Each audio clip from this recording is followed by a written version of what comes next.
নিজের ২৭ বছরের বন্ধুকে নিজের ১৪ বছরের বোনের সাথে আপত্তিকর অবস্থায় দেখে শিহাব অবাক হলো। তার থেকে বেশি কষ্ট পেল শিহাব শুধু একা নয়, পুরো গ্রামে এই ঘটনাটি দেখেছে। বিয়ে ছাড়া এমন ঘটনার মতো দৃশ্য দেখে সবাই সিসি করতে শুরু করেছে। শিহাব এমন কিছু কখনোই কল্পনা করতে পারেনি, কিন্তু আজ তা তার চোখের সামনে ঘটছে। হৃদয় চিরে যাওয়ার মতো ব্যথা, মন অস্থির, আর চোখ ভরা হতাশা সব মিলিয়ে মুহূর্তটি যেন শিহাবের জীবনের অন্ধকারতম স্মৃতির মধ্যে গেঁথে গেল। ২ ঘন্টা আগের ঘটনা। আজকে শিহাবের বিয়ের জন্য বাড়ি পুরোটাই সাজানো হয়েছে। রঙিন ঝাড়বাতি, ফুলে ভরা আয়না, আর বিভিন্ন প্রান্তে সাজানো দীপমালার আলো সবকিছু যেন উৎসবের আনন্দকে দ্বিগুণ করে তুলেছে। শিহাব নিজেও একটু ব্যস্ত, কিন্তু মনটা যে অন্যত্র। হঠাৎ দূর থেকে একটি গাড়ি এসে থামল। দরজা খুলতে বেরিয়ে এলো কাব্যনীল সৈয়দ। শিহাব অবাক হয়ে রইল।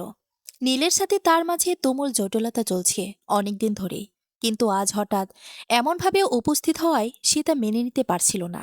নীল ধীরে ধীরে এগিয়ে এলো। তার চোখে একটা মিশ্র আনন্দ আর রহস্যময় চাহনি। সে শিহাবের দিকে পা বাড়িয়ে সে আলিঙ্গন করল। কি রে, আমি এসেছি, তুই আমাকে দেখে খুশি হসনি? শিহাব একটু লজ্জিত হয়ে হেসে বলল, না না, খুশি হব না কেন? আয়, ভেতরে আয়। নীল বাঁকা হাসি দিয়ে বলল, চল। শিহাব হেসে নীলকে নিয়ে একটি রুমে প্রবেশ করল। ঘরের বাতাসে স্নিগ্ধতার শান্তির মিশ্রণ। শিহাব মৃদুভাবে বলল, আচ্ছা, আমি তোর জন্য শরবত পাঠাচ্ছি। নীল আনন্দের সঙ্গে মাথা নাড়ল। আচ্ছা। তার চোখে উচ্ছ্বাস, আর মুখে খুশির এক নীরব ছাপ। ৫ মিনিটের মধ্যে একজন তরুণী হাতে একটি ট্রেনের রুমে প্রবেশ করল। শরতের গ্লাসগুলো ঝকঝকে এবং সুগন্ধে ভরা। নীল কৌতূহলী চোখে তার দিকে তাকিয়ে বলল, তুমি কে? মেয়েটি বিনীতভাবে উত্তর দিল, আমি রোজি, শিহাব ভাইয়ের বোন। নীল হঠাৎ বাঁকা হেসে উঠল। মনে মনে বলল, এই জন্যই তো আমি অপেক্ষা করছিলাম। তার মুখে আনন্দ, মনে উত্তেজনা। তারপর হঠাৎ নীল খাট থেকে উঠে দরজা বন্ধ করে দিল। ঘরের কোণে পড়া অন্ধকার হঠাৎ যেন তার চারপাশে জাল বুনে ধরল। দরজা কেন বন্ধ করলেন? রোজের কণ্ঠে এক অজানা ভয় লুকিয়েছিল। হাত স্বভাবসিদ্ধভাবে কাঁপছিল। নীল ধীরে ধীরে হাসল, কিন্তু সেই হাসি ছিল মধুর, ছিল না। চিৎকার করতে থাকা কোনো প্রাণের উপর ফাঁদ ফেলার মতো ঠান্ডা। কারণ আমি চাই তোমাকে, সে বলল। তার চোখে এক অদ্ভুত তীক্ষ্ণতা, যেন সে রোজের প্রতিটি পদক্ষেপ, প্রতিটি শ্বাস, প্রতিটি ফিসফিসে দখল রাখে। রোজে পিছিয়ে যেতে যেতে বলল, আমার কাছে আসবেন না? রোজে পিছিয়ে যেতে যেতে শরীর দেওয়ালের সাথে ঠেকে গেল। ঠান্ডা দেয়ালের স্পর্শে যেন তার ভয় আর গভীর হলো। নীল আরও এগোলো। তার ২ হাত রোজিকে দেয়ালের সাথে চেপে ধরল। রোজির বুকের ওপর চাপ লেগে গেল। নিঃশ্বাস আটকে গেল। হৃদয় ছলছল করতে লাগলো। আমি আমি তো আপনার কোনো ক্ষতি করিনি, তাহলে আপনি আমার সাথে এরকম কেন করছেন? রোজের চোখে জল আর কণ্ঠে কাঁপুনি ভয়, অনুতাপ আর অসহায়তা একসাথে মিলেমিশে উঠল। নীল চোখে চোখ রেখে ধীরে ধীরে বলল, তুমি কিছুই করনি, কিন্তু তোমার ভাই করেছে। তার শাস্তি তুমি পাবে। তারপর নীল রোজিকে আর কিছু বলতে না দিয়েই রোজির ওষ্ঠদ্বয় নীল দখল করে নেয় আর গভীরভাবে চুম্বন করতে থাকে। রোজি ছটফট করতে থাকে, এতে নীল বিরক্ত হয়ে ঠোঁটে কামড় দেয়। রোজি শান্ত সাথে সাথেই রোজি শান্ত হয়ে যায়। নীল রোজির ঠোঁট ছেড়ে রোজিকে কোলে নিয়ে বেডে এক প্রকার ছড়ে দেয়। রোজি উঠে পেছনে যেতে যেতে বলে, আমাকে কলঙ্কিত করবেন না, আমি বাঁচব না। নীল কোনো কথা বলে না। রোজির ২ পা ধরে টান দিয়ে রোজিকে শুয়ে দেয়। তারপর রোজির উপর শুয়ে পড়ে আবার রোজির ওষ্ঠদ্বয় দখল করে। রোজির হাজার ছটফট করা চিৎকার বাহিরে কেউ শোনে না, কারণ বিয়ের জন্য বাহিরে সাউন্ড বক্স জোরে জোরে বাজছে। আর নীল নিজের মতো পৈশাচিক অত্যাচার চালাতে থাকে, যেন কতদিনের রাগ মেটাচ্ছে এখানে। বর্তমানে নীল রুমে সবাইকে দেখে কিছুটা বিরক্তির ছাপ। তারপর রোজের ওপর থেকে উঠে ধীরে ধীরে নিজের শার্ট পরতে লাগলো। শিহাবের রাগ তখন তুঙ্গে। সে নীলের দিকে এগিয়ে যেয়ে ওর কলার ধরে কড়া কণ্ঠে বলল, তুই কি করেছিস নীল? আমার বোনের সঙ্গে এমন সর্বনাশ কিভাবে করলি? নীল একটু চুপচাপ দাঁড়িয়ে রইল। শিহাব পুনরায় বলল, আমি ভেবেছিলাম তুই সব ভুলে নতুন করে বন্ধুত্ব শুরু করতে চাস, তাই তো বাড়িতে ঢুকতে দিয়েছি। আর তুই, ছি, এটা কি করলি? নীল কিছুটা হেসে ঠোঁটের কোণে সামান্য বিদ্রুপ ঝলকাতে লাগলো। ধীরে ধীরে নীল শিহাবের দিকে তাকিয়ে বলল, আমার বোন তো তোর জন্য মরছিল, এখন তোর বোন আমার জন্য মরবে। সবকিছুই তো পরিষ্কার। শিহাব কিছু বলতে গেলে তার মুখ বন্ধ হয়ে গেল। সেই মুহূর্তে তার চোখের সামনে ভেসে উঠল ওর মা নীলুফার রহমানের কান্নার চিত্র। কানে বাজছে তার ভেঙে পড়া কণ্ঠের শব্দ। রোজি এখনো অজ্ঞান, পুরো শরীর ক্ষত বিক্ষত, রক্ত যেন বাঁধ ভেঙে ঝরছে তার কিছু অংশ থেকে। নীলুফার রহমান থমথমে কণ্ঠে বলছে, আমার মেয়ে একই হাল হলো। শিহাবের বুক কেঁপে উঠল। সে কোনোভাবেই এ দৃশ্য নিতে পারছিল না। চোখে জলের ধারা আর রাগ সব একসাথে জড় হয়ে তার দেহে সঞ্চারিত হলো। ঠিক সেই সময় এক মহিলা শিহাবের রাগ আরও বাড়িয়ে কথা বলে উঠল, এ মেয়েরও কি দোষ ছিল? নয়তো কোনো ছেলে শুধু শুধু এভাবে আসবে না তার কাছে। শিহাবার চোখে জল ধরে রাখতে পারল না। সে চিৎকার করে বলল, আমার বোনকে নিয়ে একদম আজে বাজে কথা বলবেন না। রুমে একটা চাপা নীরবতা নেমে এলো। কিন্তু নীল, সে শুধু বসে হাসছে, যেন ওই সমস্ত কষ্ট, এই রক্ত, কান্না সবকিছুই তার জন্য এক মজার খেলা। তার চোখে এক অদ্ভুত আনন্দ, এক ধরনের ক্ষেপানো মজা। শিহাবের রাগ আর যন্ত্রণা, নীলের ঠাট্টা, সব মিলিয়ে রুমটা যেন এক অদ্ভুত উত্তেজনার জায়গায় পরিণত হলো। আর রোজির অসহায় অবস্থা সবকিছুকে আরও হৃদয় বিদারক করে তুলেছিল। দুপুরের গরমটা তখন চোরায়। রোদের তাপে আকাশ ঝাঁঝা করছে। মাঠের ওপরে গরুগুলো ছায়া খুঁজে দাঁড়িয়ে। আর গ্রামের মাঝের উঠোনে ভিড় জমে গেছে মানুষের মানুষে। হঠাৎই এক মধ্যবয়সী মহিলা গলা উঁচু করে বলে উঠল, কতজনের মুখ চুপ করাবি শিহাব? তোর বোনের যেই হাল, এই গ্রামে আর থাকতে দেব না ওকে। হয় এই ছেলের সাথে বিয়ে দিয়ে দে, না হলে গ্রাম ছাড়া ঘর। এই মেয়েকে আমাদের চোখের সামনে রাখলে আর শান্তি থাকবে না।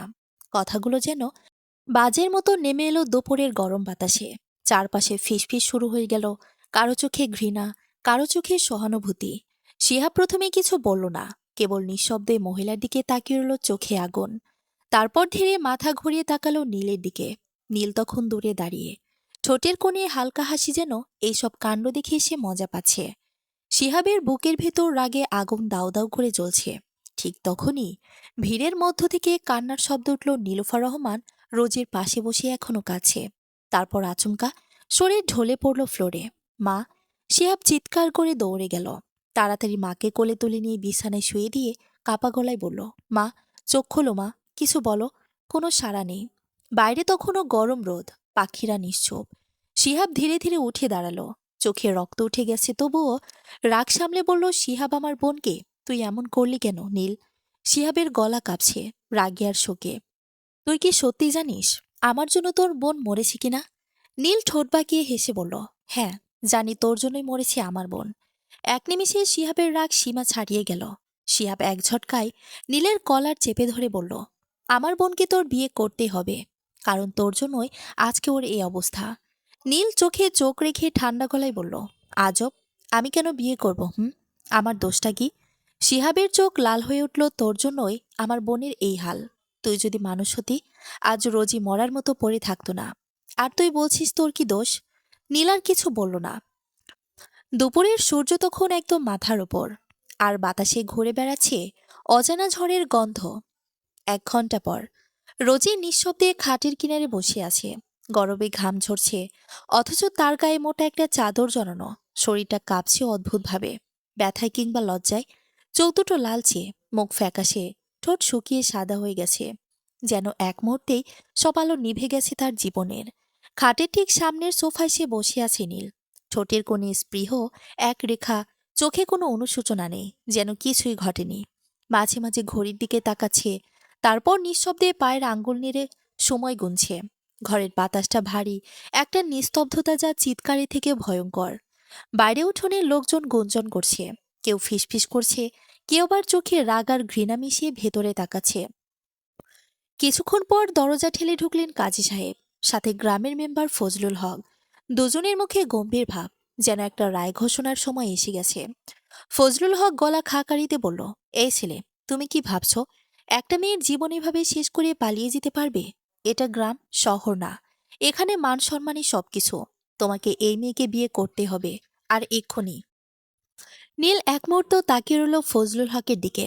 তারপর ঠোঁটে এক ব্যঙ্গ ভরা হাসি টেনে শান্ত গলায় বলল, আমি পালাচ্ছি না আঙ্কেল, বরং তাড়াতাড়ি পড়িয়ে ফেলুন বিয়েটা। আমি আর দেরি করতে চাই না, আমার আরো অনেক কাজ আছে শহরে। একটু থেমে পাশের দিকে তাকালো। শিহাব দাঁড়িয়ে আছে, মুখে তীব্র ক্রোধ জমে আছে, মুঠোবদ্ধ। নীল তার দিকে তাকিয়ে চোখ নামালো না, বরং হালকা করে বাঁকা হাসি দিল, যেন ইচ্ছে করে আগুনে ঘি ঢালছে। রোজি তখনও চুপচাপ, হাত দুটো চাদরের নিচে শক্ত করে জড়িয়ে রেখেছে। চোখের কোণে এক ফোঁটা জল ঝুলে আছে, কিন্তু গড়িয়েও পড়ছে না। হয়তো সে জানে এই কান্নার কোনো অর্থ বহন করে না। বাইরে বাতাস থমকে গেছে, আকাশে ভারী মেঘ, আর ঘরের ভেতর এক অব্যক্ত আতঙ্কের গন্ধ ছড়িয়ে আছে। একটা জীবন শেষ হচ্ছে নীরবে, একটা জোর করে শুরু হচ্ছে। শিহাব নিঃশব্দে তাকালো রোজের দিকে, তার ছোট বোন, তার জীবনের সবচেয়ে আদরের মানুষটি, যাকে রক্ষা করার প্রতিশ্রুতি সে ছোটবেলায় দিয়েছিল। আজ তাকে সে তুলে দিচ্ছে এমন এক মানুষের হাতে, যার মুখে বন্ধুত্বের হাসি থাকলেও অন্তরে বিষাক্ত দংশন। কখনো ভাবিনি এমন দিনও দেখতে হবে। রোজি মুখ নিচু করে বসে আছে, চোখে জল জমে আছে, কিন্তু কান্নার শব্দ নেই। যেন চোখের পানি শুকিয়ে গেছে সমস্ত অপমানে। তার চাদরটা এখনো কাঁধে। ঘরের গরম বাতাসেও সে কাঁপছে ভয়ে, লজ্জায়, আর এক অজানা আতঙ্কে। ফজলুল হক গলা ভারী করে বললেন, তাহলে কাজী সাহেব শুরু করেন। আর দেরি করা ঠিক হবে না। কাজী সাহেব নিঃশব্দে মাথা নেড়ে খাতা খুলল। এসব দেখে রোজের বুকের ভেতর কাঁপন বেড়ে চলেছে। ঘরের চারপাশে নিস্তব্ধতা, বাইরে দাঁড়ানো গ্রামের মানুষের ফিসফাস থেমে গেছে। শুধু একটা পাখি ডানা ঝাপটানোর শব্দ ভেসে আসে জানালার ফাঁক দিয়ে। কাজী সাহেব বলল, কাব্যনীর সৈয়দ, আপনি কি রামসা রহমান রোজিকে আপনার স্ত্রী হিসেবে কবুল করছেন? তাহলে 3বার বলুন কবুল। নীল বিন্দুমাত্র দ্বিধা না করে এক নিঃশ্বাসে বলে উঠল, কবুল, কবুল, কবুল। শব্দ গেলে যেন শীতল ছুরি দিয়ে বাতাস ছিঁড়ে গেল। তারপর কাজী সাহেব রোজির দিকে তাকালো। রোজি রহমান, আপনি কি কাব্যনীল সৈয়দকে আপনার স্বামী হিসেবে কবুল করেছেন? তাহলে 3বার বলুন কবুল। রোজির ঠোঁট কাঁপল, মুখ খুলল না। শিহাবের বুক ফেটে যাচ্ছে, কিন্তু মুখে কোনো কথা নেই। ঘরের কোণে তার মুঠোবদ্ধ হাত রক্তে ভিজে যাচ্ছে। রোজি এক মুহূর্ত চোখ বন্ধ করল। ঠিক তখনই মনে পড়ল ওর ওপর নীলের ছায়া, তার কণ্ঠস্বর, কিছুক্ষণ আগের সেই অন্ধকারের কথা। শরীর কাঁটা দিয়ে উঠল, যেন কেউ আবার সেই ভয়ঙ্কর মুহূর্তটা সামনে এনে দাঁড় করিয়েছে। কাজী সাহেবের কণ্ঠ ভেসে এলো, রোজি রহমান, কবুল বলুন মা। রোজি কাপা গলায় বলল, কবুল, কবুল, কবুল। শব্দটা মরে গেল বাতাসে, যেন কারো শ্বাসরুদ্ধ আর্তনাদ। চুপচাপ উঠে দাঁড়ালো নীল, ঠোঁটে তৃপ্তির হাসি, চোখে বিজয়ের ঝিলিক। আমি গাড়িতে যাচ্ছি রোজি, তুমি এসো, বলেই ঘর থেকে বেরিয়ে গেল। আর রোজির চোখ দিয়ে অশ্রু গড়িয়ে পড়ছে ধীরে ধীরে। প্রতিটা ফোঁটায় পড়েই যেন চিৎকার করছে, আমি চাইনি এই বিয়ে। পর মুহূর্তে নীলুফার রহমান ছুটে এসে রোজিকে জড়িয়ে ধরল। মায়ের বুকে মুখ লুকিয়ে রোজি হাউমাউ করে কাঁদতে শুরু করলো, যেন বুক ফেটে কান্না বেরিয়ে আসছে বছরের পর বছর জমে থাকা ব্যথার মতো। মা, আমার সাথে এরকম কেন হলো? রোজির কণ্ঠ ফেটে যাচ্ছে কান্নায়। আমি কি এত বড় পাপ করেছি মা? আমি তো কারো কোনো ক্ষতি করিনি। নীলুফার রহমান মেয়েকে শক্ত করে বুকে টেনে নিলেন, কিন্তু মুখে কোনো কথা এলো না। কণ্ঠটা যেন আটকে গেছে বুকের ভেতর। তিনি শুধু রোজির চুলে হাত বুলিয়ে দিলেন, একটা ব্যথা ভরা নিরুপায় ছোঁয়া। ঘরে তখন নিঃশব্দ নীরবতা, শুধু রোজির কান্নার আওয়াজ প্রতিধ্বনির মতো গুঞ্জন তুলছে। শিহাব ধীরে ধীরে রোজির পাশে এসে বসল। তার চোখ লাল, গলা কাঁপছে, সাথে হাত দুটো কাঁপছে ভয়ঙ্করভাবে। চোখ নামিয়ে মৃদুকণ্ঠে বলল, আমাকে মাফ করে দিস বোন। তারপর একটা দীর্ঘ নিঃশ্বাস নিল। তারপর নিচু গলায় যোগ করল, আমার জন্যই আজ তোর এই অবস্থা হলো। আমি আরো সতর্ক হওয়ার দরকার ছিল, কিন্তু আমি হইনি। রোজি মায়ের বুক থেকে মাথা তুলে শিহাবের দিকে তাকালো, চোখ দুটো ফুলে লাল, কিন্তু দৃষ্টি শান্ত। হাল ছেড়ে দেওয়া এক মেয়ে যেন। ধীরে বলল, তোমার কোনো দোষ নেই ভাইয়া, দোষ তো আমার কপালের। আসলে আমার এই কপালটাই পোড়ানো। এই কথা শুনেই শিহাবের বুকের ভেতর যেন কিছু ভেঙে পড়ল। সে এক ঝটকায় রোজিকে জড়িয়ে ধরল বুকের কাছে। দুজনেই তখন কাঁদছে, দুজনের কান্নায় মিশে যাচ্ছে একাকার হয়ে। কতক্ষণ ঠিক এভাবে ছিল দুই ভাই বোন তা জানা নেই। অবশেষে শিহাব আস্তে করে রোজিকে কোলে তুলে নিল। তার চোখে দৃঢ়তা, কিন্তু ভেতরে ঝড় বইছে। ধীরে ধীরে শিহাব দরজার দিকে এগিয়ে গেল। বাইরে উঠোনে অপেক্ষা করছে নীল। গাড়ির পাশে হেলান দিয়ে দাঁড়িয়ে আছে, ঠোঁটে ব্যঙ্গ ভরা এক বাঁকা হাসি। চোখে কোনো অনুতাপ নেই, বরং একরকম তৃপ্তি। শিহাব রোজিকে কোলে নিয়ে এগিয়ে এলো। নীল তা দেখে বাঁকা হেসে গাড়ির দরজা খুলে দিল। শিহাব ধীরে ধীরে রোজিকে গাড়ির সিটে বসিয়ে দিল। রোজির মুখ সাদা, চোখ দুটো লাল, ঠোঁট ফাটা, কাঁধে চাদরটা কাঁপছে হালকা বাতাসে। কিন্তু রোজি নড়ছে না, চুপচাপ বসে আছে, যেন নিজের ভেতরেই হারিয়ে গেছে। শিহাব দরজা বন্ধ করে দাঁড়িয়ে গেল গাড়ির পাশে। বুকের ভেতর আগুনের মতো জ্বলছে ক্রোধ, অথচ চোখে ভয়ঙ্কর এক শান্তি, যে শান্তি ঝড়ের আগে দেখা যায়। শিহাব ধীরে ধীরে নীলের সামনে এগিয়ে এলো। মুখোমুখি দাঁড়িয়ে কণ্ঠ রুদ্ধ গর্জন। বলল, আমার বোনের গায়ে যদি আর একটা আঁচড়ও লাগে, আমি তোকে ছাড়ব না নীল, মনে রাখবি এটা। নীল তখন ফোনে কিছু লিখছিল। কথাটা শুনে থেমে গেল, ফোনটা পকেটে রেখে এক পা এগিয়ে এলো। চোখে ব্যঙ্গ, ঠোঁটে হালকা বাঁকা হাসি। তারপর শিহাবের কাঁধে হাত রাখলো একটা ছোঁয়া, যেটা বন্ধুত্ব নয়, অপমানের মতো। Relax bro. নীলের কণ্ঠে ঠান্ডা বিদ্রোহ। রোজি এখন আমার বউ, তাই ওকে কি করব কি না করব সেটা আমার সিদ্ধান্ত। একটু থেমে নিচু গলায় বলল, আর একটা কথা, শিহাব শত্রুর বোন তো শত্রুই হয়, তাই না? আমি ওর সাথে কেমন আচরণ করব সেটা আমি ঠিক করব, তুই না। কথাটা শেষ করে নীলের ঠোঁটের কোণে হাসি ছড়িয়ে পড়ল, একটা কুটিল বিজয়ী হাসি। তারপর গাড়ির দরজা খুলে ভেতরে ঢুকে পড়ল।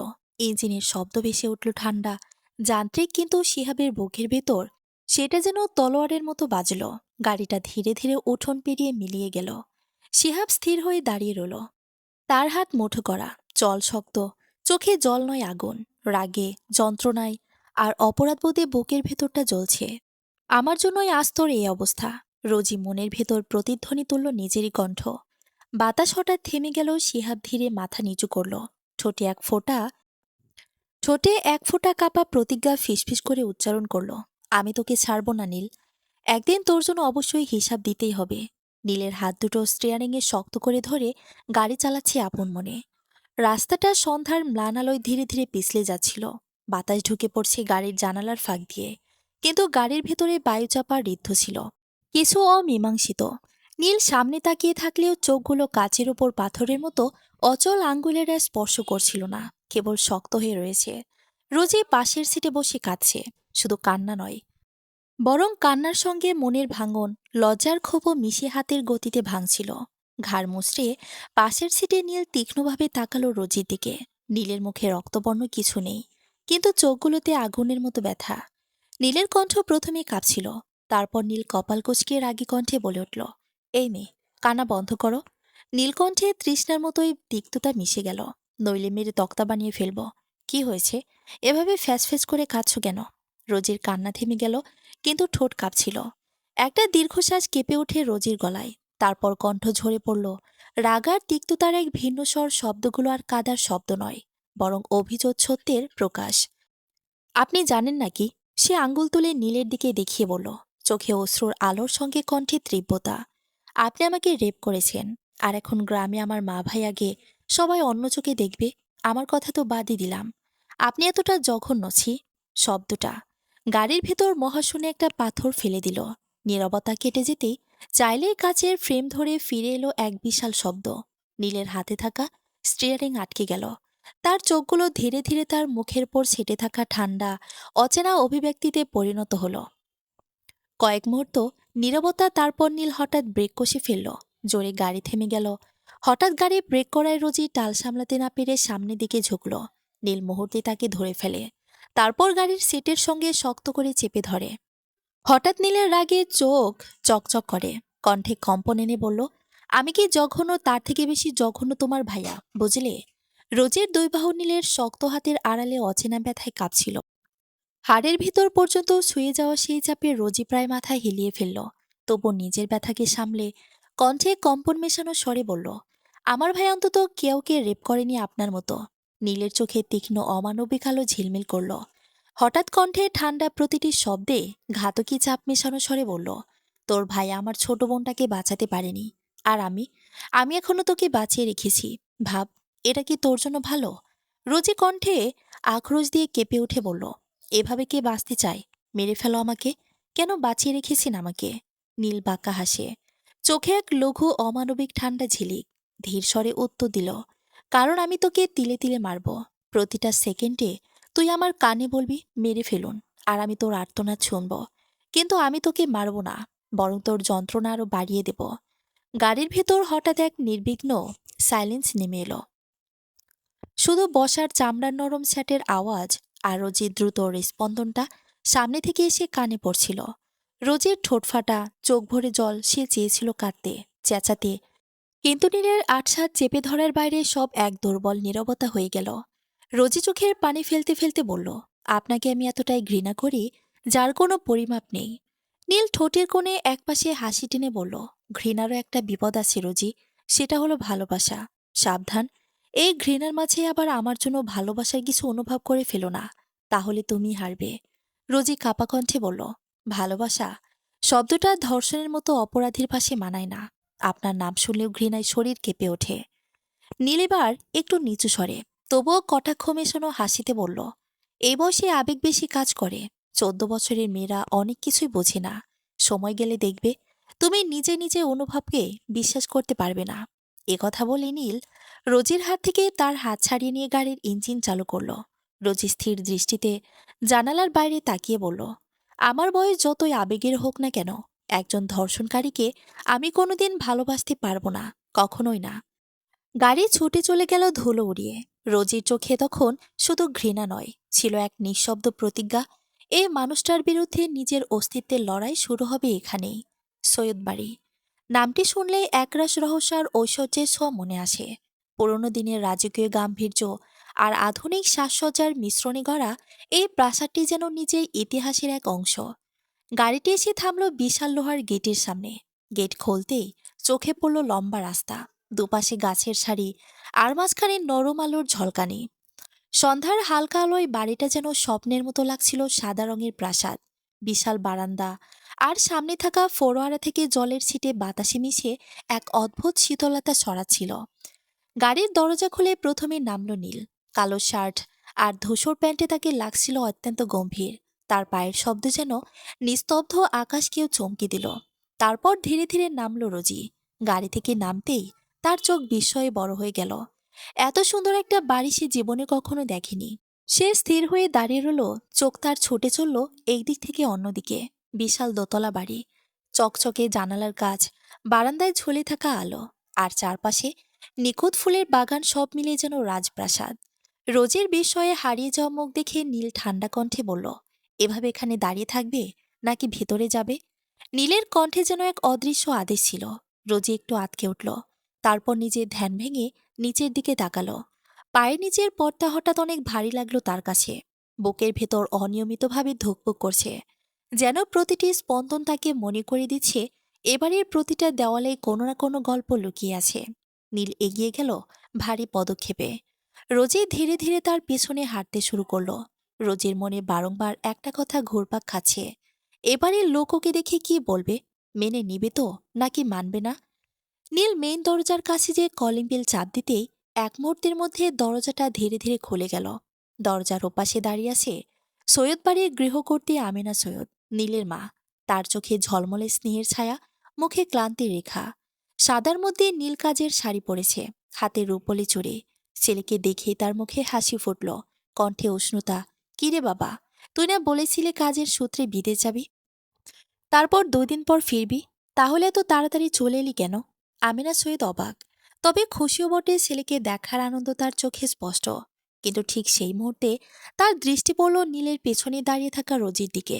রোজি তখনও মাথা নিচু করে হাতের আঙ্গুল জড়িয়ে দাঁড়িয়ে আছে, চোখে স্পষ্ট ভয় আর লজ্জার মিশ্র ছায়া। আমিনা সৈয়দের ভ্রু কুঁচকে গেল, তার চোখে প্রশ্নের ঝড়। মেয়েটাকে? নীল গম্ভীর স্বরে, বিন্দুমাত্র দ্বিধা না করে বলল, মা, ও রোজি, আমি ওকে বিয়ে করেছি। এক মুহূর্তে বাতাস যেন ভারী হয়ে গেল। বারান্দার উপরে ঝোলানো বাতিগুলো যেন কেঁপে উঠল এই ঘোষণার অভিঘাতে। আমিনা সৈয়দের চোখ বড় হয়ে গেল, ঠোঁট কাঁপছে, কিন্তু শব্দ বেরোচ্ছে না। তার মুখে অবিশ্বাসের ছায়া, স্পষ্ট যেন পায়ের নিচ থেকে মাটি সরে গেছে হঠাৎ। ঠিক তখনই সিঁড়ি বেয়ে নেমে এলো তুলি, চোখে অবাক বিস্ময়, কণ্ঠে তীক্ষ্ণ স্বরে বলল, কি বলছো তুমি এসব নীল? তুলি শেখ, নীলের মামাতো বোন। ছোট থেকেই এ বাড়িতেই মানুষ, কারণ ওর বাবা মা দুজনেই বাইরে থাকেন চাকরির কারণে। সৈয়দবাড়ির আদরের মেয়ে সে, তবে পড়াশোনায় বেশ মনোযোগী। এবছরে অনার্সে ভর্তি হয়েছে, প্রথম বর্ষের ছাত্রী। আর তুলি নীলকে ভালোবাসে, সেই ছোট থেকেই ভালোবাসে। মানে যখন থেকে ভালোবাসার মানে বুঝেছে, তখন থেকেই নীলকেই ভালোবেসেছে। তাই নীলের মুখে আমি ওকে বিয়ে করেছি কথাটা শোনার পর তুলি যেন জমে গেল। চোখ বড় বড় করে নীল আর রোজির দিকে তাকিয়ে রইল। নীল তখনও শান্ত স্বরে বলছে, কি আবার বললাম? আমি শুধু সত্যিটাই বলেছি, আমি বিয়ে করেছি তাই বললাম। আমিনা সৈয়দের মুখে এখন রাগ আর বিস্ময়ের মিশ্র ছায়া। কয়েক সেকেন্ড চুপ থেকে হঠাৎ তীক্ষ্ণ গলায় বলে উঠলেন, তুই পাগল হয়ে গেছিস নাকি নীল? কিসব বলছিস তুই? যাকে তাকে বিয়ে করে নিয়ে আসলে কি আমরা তাকে আমার পুত্রবধূ হিসেবে মেনে নেব? কখনোই না। তার চোখের দৃষ্টি এত তীব্র ছিল যে রোজির স্বভাবতই মাথা নিচু করে ফেলল। বাতাসটা যেন ভারী হয়ে গেল। হঠাৎ বাড়ির দেওয়ালেও টান টান উত্তেজনা। নীল স্থির গলায় বলল, মা, আমি তো তোমাকে মানতে বলিনি। আমি ওকে বিয়ে করেছি। আর আমি ওকে আমার স্ত্রী হিসেবে মেনে নিয়েছি। এটাই কি যথেষ্ট নয়? নীল ঠান্ডা, অথচ দৃঢ় কণ্ঠে বলল, আর ওর আগে যে পরিচয় থাকুক না কেন, এখনও আমার স্ত্রী। এটাই ওর একমাত্র পরিচয়। বাতাসটা মুহূর্তেই ভারী হয়ে গেল। আমিনা সৈয়দের মুখে হতবম্ব নীরবতা, তুলির চোখে বিস্ময়, আর রোজির বুকের ভেতর ধুকপুকানি যেন ক্রমেই বেড়ে চলেছে। একথা বলেই নীল ধীরে ধীরে ঘুরে দাঁড়ালো। সিঁড়ির দিকে হাঁটা শুরু করলো। তার প্রতিটি পায়ের শব্দ যেন বাড়ির মেঝেতে গভীরভাবে প্রতিধ্বনিত হচ্ছে, ভারী, কর্তৃত্বময়, কিন্তু ভেতরে কোথাও এক চিমটি ক্লান্তি মিশে আছে। রোজি তখনও দরজার কাছে স্থির দাঁড়িয়ে, চোখ নামানো, হাতের আঙ্গুলগুলো কাঁপছে। এবারের প্রতিটি কোণ যেন তাকে অপরিচিত করে তুলেছে। কোথাও গ্রহণযোগ্যতা নেই। প্রশ্ন শুধু, সন্দেহের দৃষ্টি। নীল হঠাৎ থেমে পিছন ফিরে তাকালো, কণ্ঠে বিরক্তি, কিন্তু চোখে ক্লান্তি। কি প্রবলেম? আসছো না কেন তুমি? রোজি চমকে উঠল। তারপর ধীরে ধীরে পা বাড়ালো। শরীরে থাকা চাদরখানা শরীরের সঙ্গে ভালো করে আঁকড়ে ধরে এক পা এক পা করে বাড়ির ভিতরে ঢুকে গেল। তার মনে হচ্ছিল এ বাড়িখানা যেন এক বিশাল গোলক ধাঁধা, যেখানে পথ আছে কিন্তু স্বস্তি নেই। আমিনা সৈয়দ তখনও দাঁড়িয়ে আছেন মূর্তির মতো, চোখে রাগ, ঠোঁটে তীক্ষ্ণ বিদ্রুপের রেখা নিয়ে আবারও বলল, আমি এই মেয়েকে কখনোই মেনে নেব না নীল, কখনোই না। নীল থেমে না গিয়ে সিঁড়ির প্রথম ধাপে উঠল। এক মুহূর্ত থেমে শুধু বলল, মা, আমি এখন খুব ক্লান্ত, বিশ্রাম নিতে চাই, পরে কথা হবে। তার কণ্ঠে দৃঢ়তা থাকলেও ভেতরে এক অদ্ভুত নিঃসঙ্গতার ছোঁয়া ছিল। তারপর ধীরে ধীরে সিঁড়ি বেয়ে উপরে উঠতে লাগলো সে। রোজি কিছুক্ষণ নিচে দাঁড়িয়ে রইল। তারপর নিঃশব্দে তার পেছনেই উঠতে লাগলো। আমিনা সৈয়দ নীল আর রোজির ওপরে শেষবারের মতো তীক্ষ্ণ দৃষ্টি ছড়ে দিয়ে ধপাস করে সোফায় বসে পড়লেন। তার বুক ওঠানামা করছে রাগে, চোখের ভেতর আগুনের মতো লাল ঝিলিক।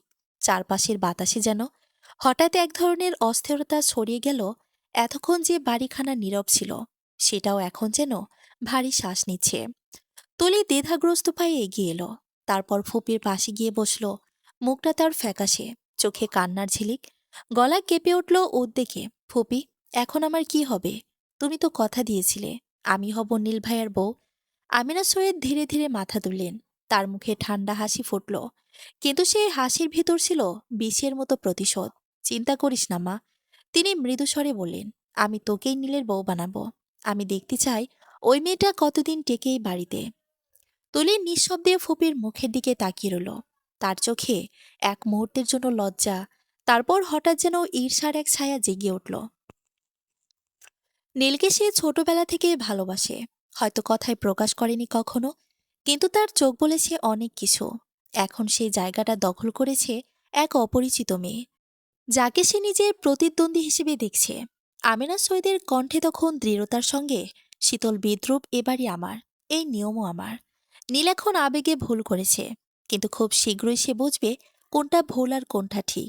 আর তুই দেখবি, রোজি নামের সে মেয়েটা এবারের বাতাসেও টিকতে পারবে না। তুলি ধীরে ধীরে মাথা নাড়ল, ঠোঁটে হালকা হাসি ফুটল। আমি জানি ফুপি, তুমি যা বলো তাই করেই ছাড়ো। আমি শুধু দেখব কিভাবে ও এখানে ভেঙে পড়ে। সেই মুহূর্তে বাড়িখানা বাতাসে যেন নতুন এক ষড়যন্ত্রের গন্ধ ছড়িয়ে পড়ল। মায়ের ক্রোধ আর তুলির ঈর্ষা মিলে তৈরি হলো এক অদৃশ্য ঝড়, যার কেন্দ্রে দাঁড়িয়ে আছে সেই সরল মেয়ে রোজি। সে এখনো জানে না এবারই তার জন্য কতটা বিপজ্জনক হতে যাচ্ছে। নীল দরজা ঠেলে রুমের ভেতরে ঢুকলো বাড়ির নিঃশ্বাস নিতে নিতে। রুমটা নিস্তব্ধ, কেবল নরম আলোয় ঝুলে থাকা চ্যান্ডেলিয়ারের ছায়া আস্তে আস্তে দুলছে। ভেতরে ঢুকে এসে কোট খুলে একপাশে ছুড়ে দিল। তারপর হাতের ঘড়ি খোলার জন্য আয়নার সামনে গিয়ে দাঁড়ালো। আয়নায় নিজের মুখটা দেখে এক মুহূর্তের জন্য সে চুপ হয়ে গেল। চোখে ক্লান্তি, ঠোঁটে অন্যমনস্ক কঠোরতা, যেন এক যুদ্ধ শেষে ফিরে এসেছে, কিন্তু বিজয়ের বদলে হার মেনে। ঠিক তখনই দরজার দিক থেকে ভেতরে পা রাখল রোজি। রুমে ঢুকে এসে থমকে গেল। এটা যেন সাধারণ কোনো রুম নয়, একেবারে স্বপ্নের মতো সাজানো। নরম বেজ রঙের দেয়াল, মাঝখানে বিশাল বিছানা, জানালার পাশে সাদা পর্দা হালকা হাওয়ায় দুলছে, আর কোণার দিকে সাজানো ফুলদানিতে সাদা গোলাপের গন্ধ ছড়িয়ে পড়ছে। রোজি চোখ বড় বড় করে তাকিয়ে রইল। এত সৌন্দর্যের মধ্যে রোজি মনে হচ্ছে ওর কারাগার বন্দী হচ্ছে। নীল আয়না থেকে ঘুরে রোজির দিকে তাকালো। তার ঠোঁটে ঠান্ডা নির্মম হাসি। এভাবে তাকিয়ে থাকার কিছু নেই। এখন থেকে এ রুমেই থাকবে তুমি। আর এখানে শুরু হবে তোমার শাস্তি। রোজের গলা শুকিয়ে গেল। শাস্তি? সে প্রায় ফিসফিস করে বলল। নীল ধীরে ধীরে এগিয়ে এলো, কণ্ঠে হালকা বিদ্রোহ। হ্যাঁ রোজি, আমি এমনভাবে অত্যাচার করব যাতে তুমি কাউকে কিছু দেখাতেও পারবে না, সহ্য করতেও পারবে না। বাইরে সবাই ভাববে আমি তোমাকে ভালোবাসি, কিন্তু কেবল তুমিই জানবে আমি তোমার প্রতিটি নিঃশ্বাসকে যন্ত্রণায় ভরিয়ে দেব। রোজে এক পা পিছিয়ে গেল, চোখের কোণে জল টলমল করছে। তার কণ্ঠ কেঁপে উঠল। আর কি অত্যাচার করবেন আপনি নীল? আমার জীবনটা তো এমনিতেই শেষ করে দিয়েছেন। আপনার জন্যই আমি নিজের পরিবার, নিজের সম্মান, নিজের শান্তি সব হারিয়েছি। আর কি শাস্তি দিবেন আমাকে? রুমখানায় বাতাস থমথমে। হালকা অন্ধকারে জানালা দিয়ে ঢোকা আলোর রেখা নীলের মুখে একপাশ ছুঁয়ে গেছে।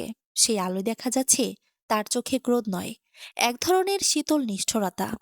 রোজি চুপচাপ দাঁড়িয়ে আছে কোণের দিকে। বুকের ভেতর হঠাৎ করে ধকধক করে উঠছে। নীল ধীরে ধীরে ওর দিকে এগিয়ে এলো। পায়ের শব্দটা যেন হুমকির মতো শোনাচ্ছিল। টক টক টক। রোজি এক পা পিছিয়ে গেল, আর নীল এগিয়ে আসলো। এভাবে রোজি যত পেছনে যেতে থাকে, নীল তত ওর দিকে এগিয়ে যেতে থাকে। রোজি এভাবে পেছনে যেতে যেতে হঠাৎ অনুভব করলো ওর পেছনে আর জায়গা নেই। ঠান্ডা দেওয়াল গিয়ে ঠেকলো ওর পিঠে। নিঃশ্বাস আটকে গেল বুকের ভেতর। নীল থেমে গেল একদম ওর সামনে। দুই হাত দেয়ালে ঠেকিয়ে ওকে বন্দি করে রাখলো নিজের মাঝে। খুব কাছে ঝুঁকে এলো সে, এতটাই যে রোজির নিঃশ্বাস তার গায়ে লাগছে। ঠোঁটের কোণে এক বিকৃত হাসি টেনে বলল, আর অনেক শাস্তি বরাদ্দ করা আছে তোমার জন্য রোজি যান। রোজি কাপা কণ্ঠে কিছু বলতে গিয়েও থেমে যায়। নীল নিচু স্বরে ঠোঁট কামড়ে ফিসফিস করে বলে, চলো, তোমাকে আমি প্রতিদিন একটু একটু করে উপভোগ করাবো, যেন তোমার ভাইয়া বুঝতে পারে হারানোর কষ্ট কাকে বলে। রোজির চোখে আতঙ্ক। রোজির এই অবস্থা দেখে নীল নিঃশব্দে হেসে আবার বলল, তুমি জানো আমি আমার ছোট বোনকে কত ভালোবাসতাম, কিন্তু তোমার ভাইয়া ওকে এমনভাবে ভেঙে দিয়েছে যে সে বেঁচে থাকতে পারেনি। এখন বলো, আমি যদি তোমার ভাইয়ার বোনকে কষ্ট না দিই, তাহলে কি আমি শান্তি পাবো? রোজির ঠোঁট কাঁপে, কিন্তু কোনো শব্দ বের হয় না। ওর গলার কাছে যেন বাতাস আটকে গেছে। নীলের চোখে তখন আর কোনো মানবিকতা নেই, আছে শুধু বিকৃত আনন্দের ঝলক, যে আনন্দ শুধু প্রতিশোধের আগুনেই জন্মায়।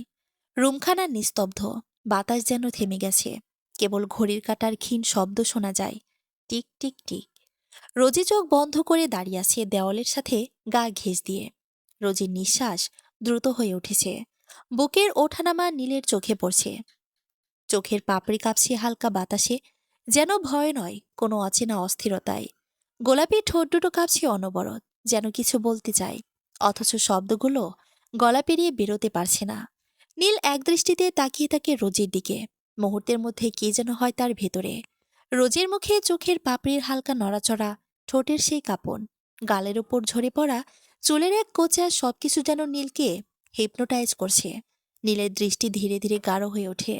ওর বুকের ভিতর কোথাও একটা অদ্ভুত টান অনুভব করে, অচেনা নিষিদ্ধ এক আকর্ষণ। মনে হয় রোজের ঠোঁট যেন চম্বুকের মতো টেনে নিচ্ছে ওর সমস্ত সংযম, সমস্ত প্রতিশোধের জ্বালা। ওর আঙ্গুলগুলো হালকা কেঁপে ওঠে। এক মুহূর্তের জন্য নিজের ভেতর একটা যুদ্ধ শুরু হয় ঘৃণা আর আকর্ষণের মাঝে। কেন? নীল মনে মনে প্রশ্ন করে নিজেরই ভেতরে। যে মেয়েটাকে আমি কষ্ট দিতে এনেছি, ওর প্রতি এ কেমন টান? রোজের চোখ তখনও বন্ধ। তার গাল বেয়ে একটা অশ্রুবিন্দু গড়িয়ে পড়ে। আর সেই বিন্দুটি নীলের দৃশ্যমান জগৎটাকে যেন এক মুহূর্তের জন্য থামিয়ে দেয়। হঠাৎ নীল রোজির গালের অশ্রুবিন্দু নিজের আঙ্গুলের ডগায় ছুঁয়ে নেয়। রোজি চমকে ওঠে, চোখ খুলে তাকায় নীলের দিকে। কি করছেন আপনি? ছাড়ুন। রোজির কণ্ঠ কাঁপছে, চোখে আতঙ্ক। নীল ঠান্ডা গলায় ভয়ানক এক নিশ্চুপতায় বলে ওঠে, আমি তোমার স্বামী রোজি, তাই তোমার উপর আমার অধিকার আছে, তুমি চাও বা না চাও। রোজি কিছু বলতে যাবে তার আগে নীল রোজির ওষ্ঠদয় নিজের নিয়ন্ত্রণে নিয়ে নেয়। রোজি ছটফট করতে থাকে। তাতে নীল বিরক্ত হয়ে রোজির অধরখানায় কামড় দিতে শুরু করে। রোজি এবার চুপ হয়ে যায়, কিন্তু চোখ দিয়ে পড়তে থাকে অশ্রু। নীলের সেই দিকে খেয়াল নেই, নিজের মতো করে তৃষ্ণা মেটাতে থাকে। প্রায় 15 মিনিট পর নীল রোজিকে ছেড়ে দেয়। রোজি ছাড়া পেয়ে জোরে জোরে নিঃশ্বাস নিতে থাকে। নীল রোজির অধরখানায় হাতের আঙ্গুল দিয়ে স্লাইড করতে করতে বলে, এইটা মাত্র শুরু, একটুতেই এভাবে ভেঙে পড়লে চলবে রোজ পাখি? বলে রোজির গায়ের চাদরখানা একটানে খুলে ফ্লোরে ছুঁড়ে মারে। রোজি আঁতকে ওঠে, দুই হাত দিয়ে নিজের বুক ঢাকার বৃথা চেষ্টা করে, চিৎকার করে বলে, কি করেন আপনি? নীল রোজির কাণ্ড দেখে বাঁকা হাসে, কিন্তু রোজির চিৎকার করে কথা বলাটা পছন্দ হয় না। তাই কিছুটা রাগী কণ্ঠে বলে, আমি চিৎকার পছন্দ করি না রোজি পাখি। তারপর আচমকায় রোজির সামনে হাঁটু গেড়ে বসে পড়ে। রোজি কিছু বুঝতে না পেরে শুধু তাকিয়ে থাকে নীলের দিকে। ঠিক কি করতে চায় নীল? নীল রোজের জামাখানা ওপরে তুলতে থাকে। এতে রোজ এবার কান্না করে দিয়ে বলে, আমাকে ছেড়ে দিন না প্লিজ, আমার অনেক খারাপ লাগছে। কিন্তু রোজির কথা বোধহয় নীলের কানে গেল না। নীল রোজির জামাটা একটু ওপরে তুলো, মানে শুধু যেন পেট দেখা যায়, এতটুকুই উপরে। তারপর নীল রোজির দিকে তাকিয়ে বাঁকা হেসে আচমকায় রোজির পেটে কামড় বসায়। রোজি ব্যথায় ছটফট করতে করতে বলে, আমাকে ছেড়ে দিন, আমি মরে যাচ্ছি। কিন্তু নিষ্ঠুর নীল আর ছাড়ে না, বরং পেটের এক জায়গা থেকে অন্য জায়গায় কামড় দেয়। এভাবে প্রায় 5টা কামড় দিয়ে থামে। নীল এবার লক্ষ্য করল, রোজের ফর্সা পেটে নীলের 5 কামড়ের দাঁত দেখা যাচ্ছে স্পষ্ট। তা দেখে নীল হাসল, তারপর উঠে দাঁড়ালো। রোজি তখনও কান্না করতেই থাকে। নীল তারপর রোজিকে কোলে তুলে নেয়। রোজি ছটফট করতে করতে বলে, আমাকে ছেড়ে দিন, কিন্তু নীল রোজির কোনো কথায় কান না দিয়ে অষ্টমের দিকে হাঁটা ধরে। নীল রোজিকে অষ্টমী নিয়ে যেয়ে ঝর্ণার নিচে নামিয়ে দেয়। তারপর ঠাস করে দরজা বন্ধ করে দেয়। দরজা বন্ধ হতে চারপাশে একটা নিস্তব্ধতা নেমে এলো। রোজি বিস্মিত চোখে নীলের দিকে তাকিয়েছিল। সে কিছু বলার আগেই নীল এগিয়ে গিয়ে ঝর্ণার কলটা খুলে দিল। ঠান্ডা পানি ঝরে পড়তেই দুজনের শরীর মুহূর্তেই ভিজে গেল। রোজির চুল ভিজে গিয়ে মুখের ওপর লেগে রইল। ঠোঁট কাঁপছিল রাগে আর কষ্টে। চোখে একরাশ আগুন, যেন তার প্রতিটা ফোঁটা প্রতিবাদ। নীল শান্ত গলায় বলল, ওইভাবে তাকিয়ে থেকো না রোজি, আমি তোমাকে ভয় পাই না। রোজের বুক ওঠানামা করছিল তীব্র শ্বাসে। সে ঠান্ডা কণ্ঠে বলল, আপনার কি একটু লজ্জা নেই নীল? আমার ভাইয়া কি করেছিল না করেনি, তার জন্য আপনি আমাকে এমন তকমা দিতে পারেন? তার কণ্ঠে তীক্ষ্ণ ব্যথা মিশেছিল। আপনি কি একবারও নিজের ভিতর তাকিয়েছেন, দেখেছেন আপনি কতটা নিচে নেমে গেছেন? নীল স্টিল শীতল কণ্ঠে বলল, মুখোশহীন একটানা নিঃশ্বাস কেটে আমি যতই নিচে নামি, তাতে আমার কিছু যায় আসে না। তোমার ভাইয়ার জন্য আমার বোন সুসাইড করেছে, আর আমি তোমার জীবনটা নরকে পরিণত করে দেব, এটাই শেষ কথা। অশ্রমটা থমথমে রইল। দুইজনই ঝর্ণার পানিতে ভিজে শেষ। নীলের স্বরে জমে থাকা বরফের একটা দীর্ঘশীত, আর রোজির চোখে অদ্ভুত এক শূন্যতা। বলে তার কণ্ঠটা খালি, যেন ভেতরের শব্দগুলো সব ছেঁটে ফেলা হয়েছে। তোমার ভেতর যে আগুনটা আছে নীল, সেটা তুমি আগেই রোগে ছাই করে দিয়েছ। এখন আর কি নরক করবেন? আমি তো আগে থেকেই হারিয়ে গেছি।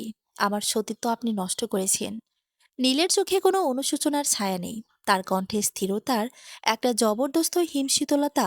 এটা তো কোনো শাস্তি নয়, প্রতিশোধ নেওয়ার আরো অনেক বাকি বলেই নীল রোজিকে ধাক্কা দিয়ে বাথটবে ফেলে দিল। রোজি হালকা কেঁপে উঠল। পানি ঠান্ডা হলেও তার দম বন্ধ হয়ে আসা মনে হচ্ছিল না, বরং এক অদ্ভুত উত্তেজনা ছড়াচ্ছিল। রোজি অবাক চোখে তাকালো, যেন বুঝতে পারছে না এই অন্ধকার এবং রহস্যময় মুহূর্তে নীল কি ভাবছে।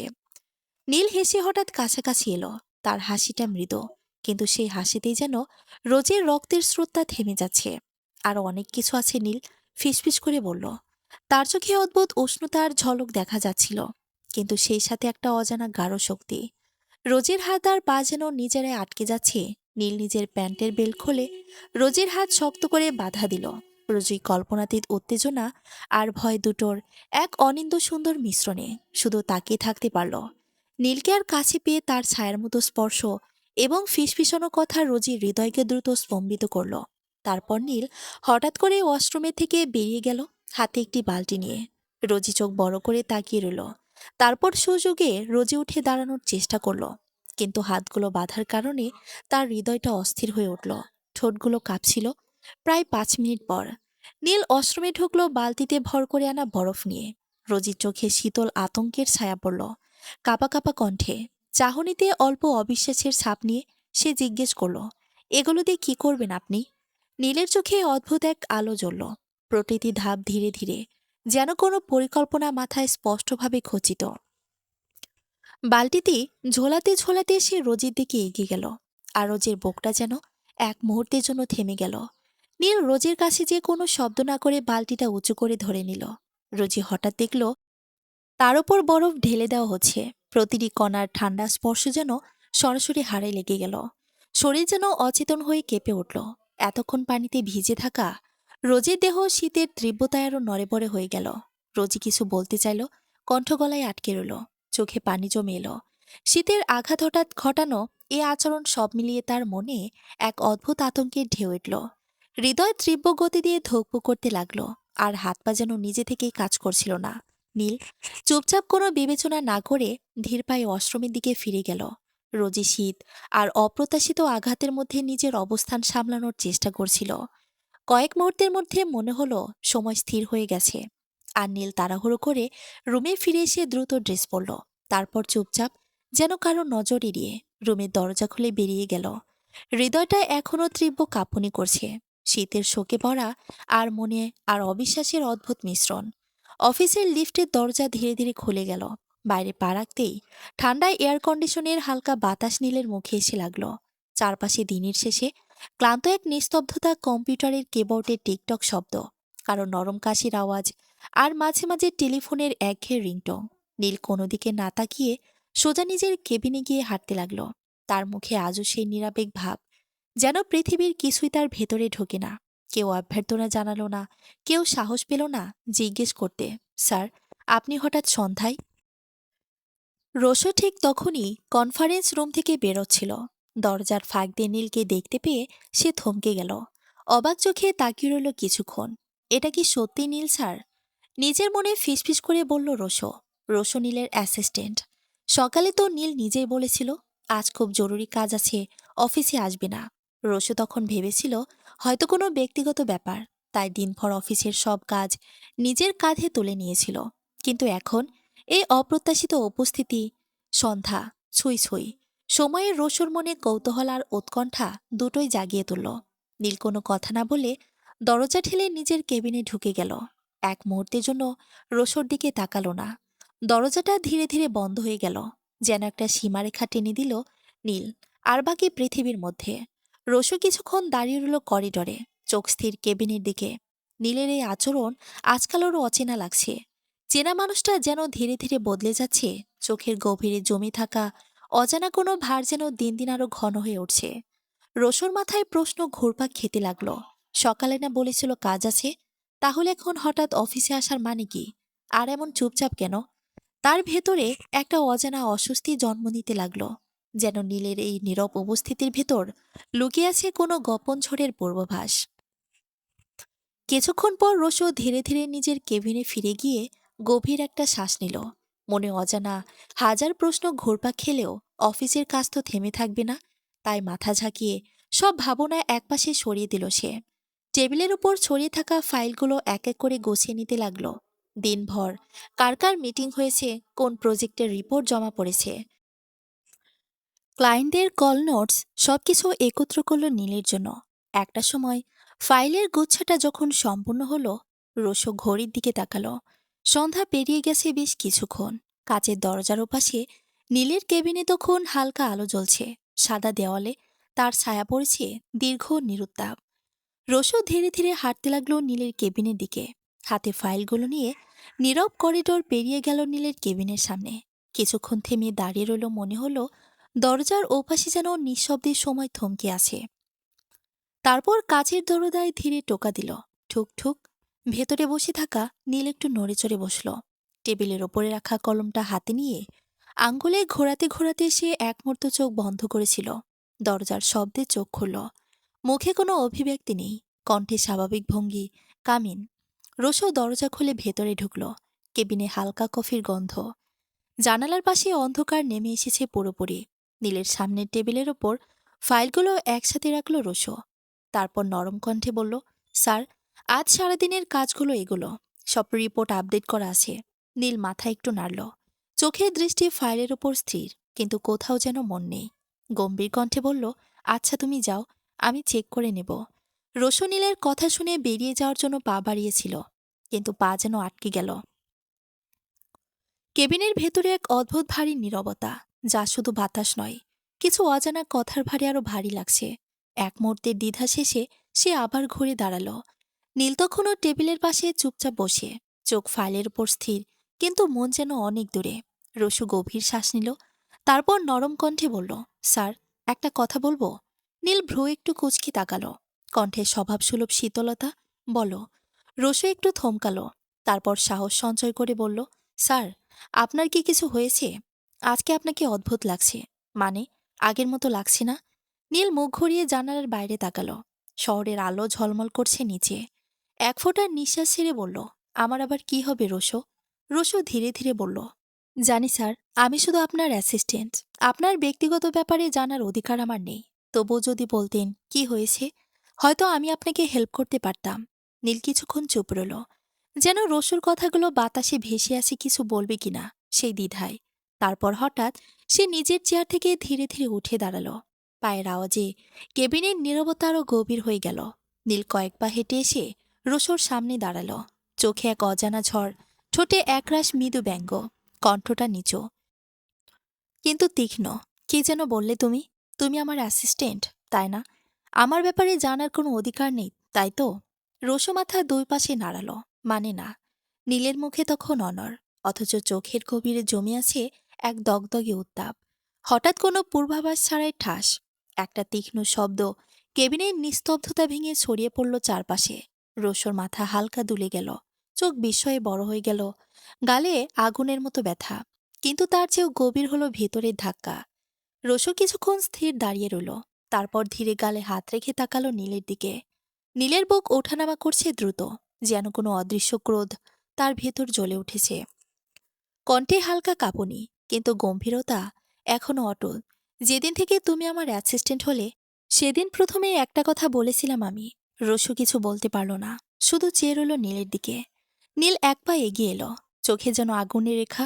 বলেছিলাম না, আজ থেকে তুমি শুধু আমার অ্যাসিস্ট্যান্ট না, আমার ভাই, আমার বন্ধু।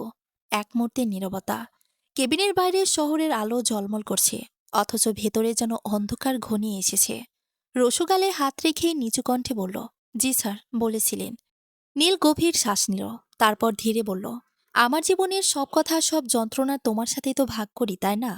রসুর গলায় কান্না মেশানো শ্রদ্ধা। জি স্যার, আপনি শেয়ার করেন। নীলের চোখের ভেতর তখন অগ্নিশিখার মতো কিছু জ্বলছে। ঠোঁট শক্ত করে চেপে রেখেছে, আর কণ্ঠস্বর ক্রমে ভারী হয়ে উঠছে। তাহলে আজকে এমন কথা বললে কেন রসু?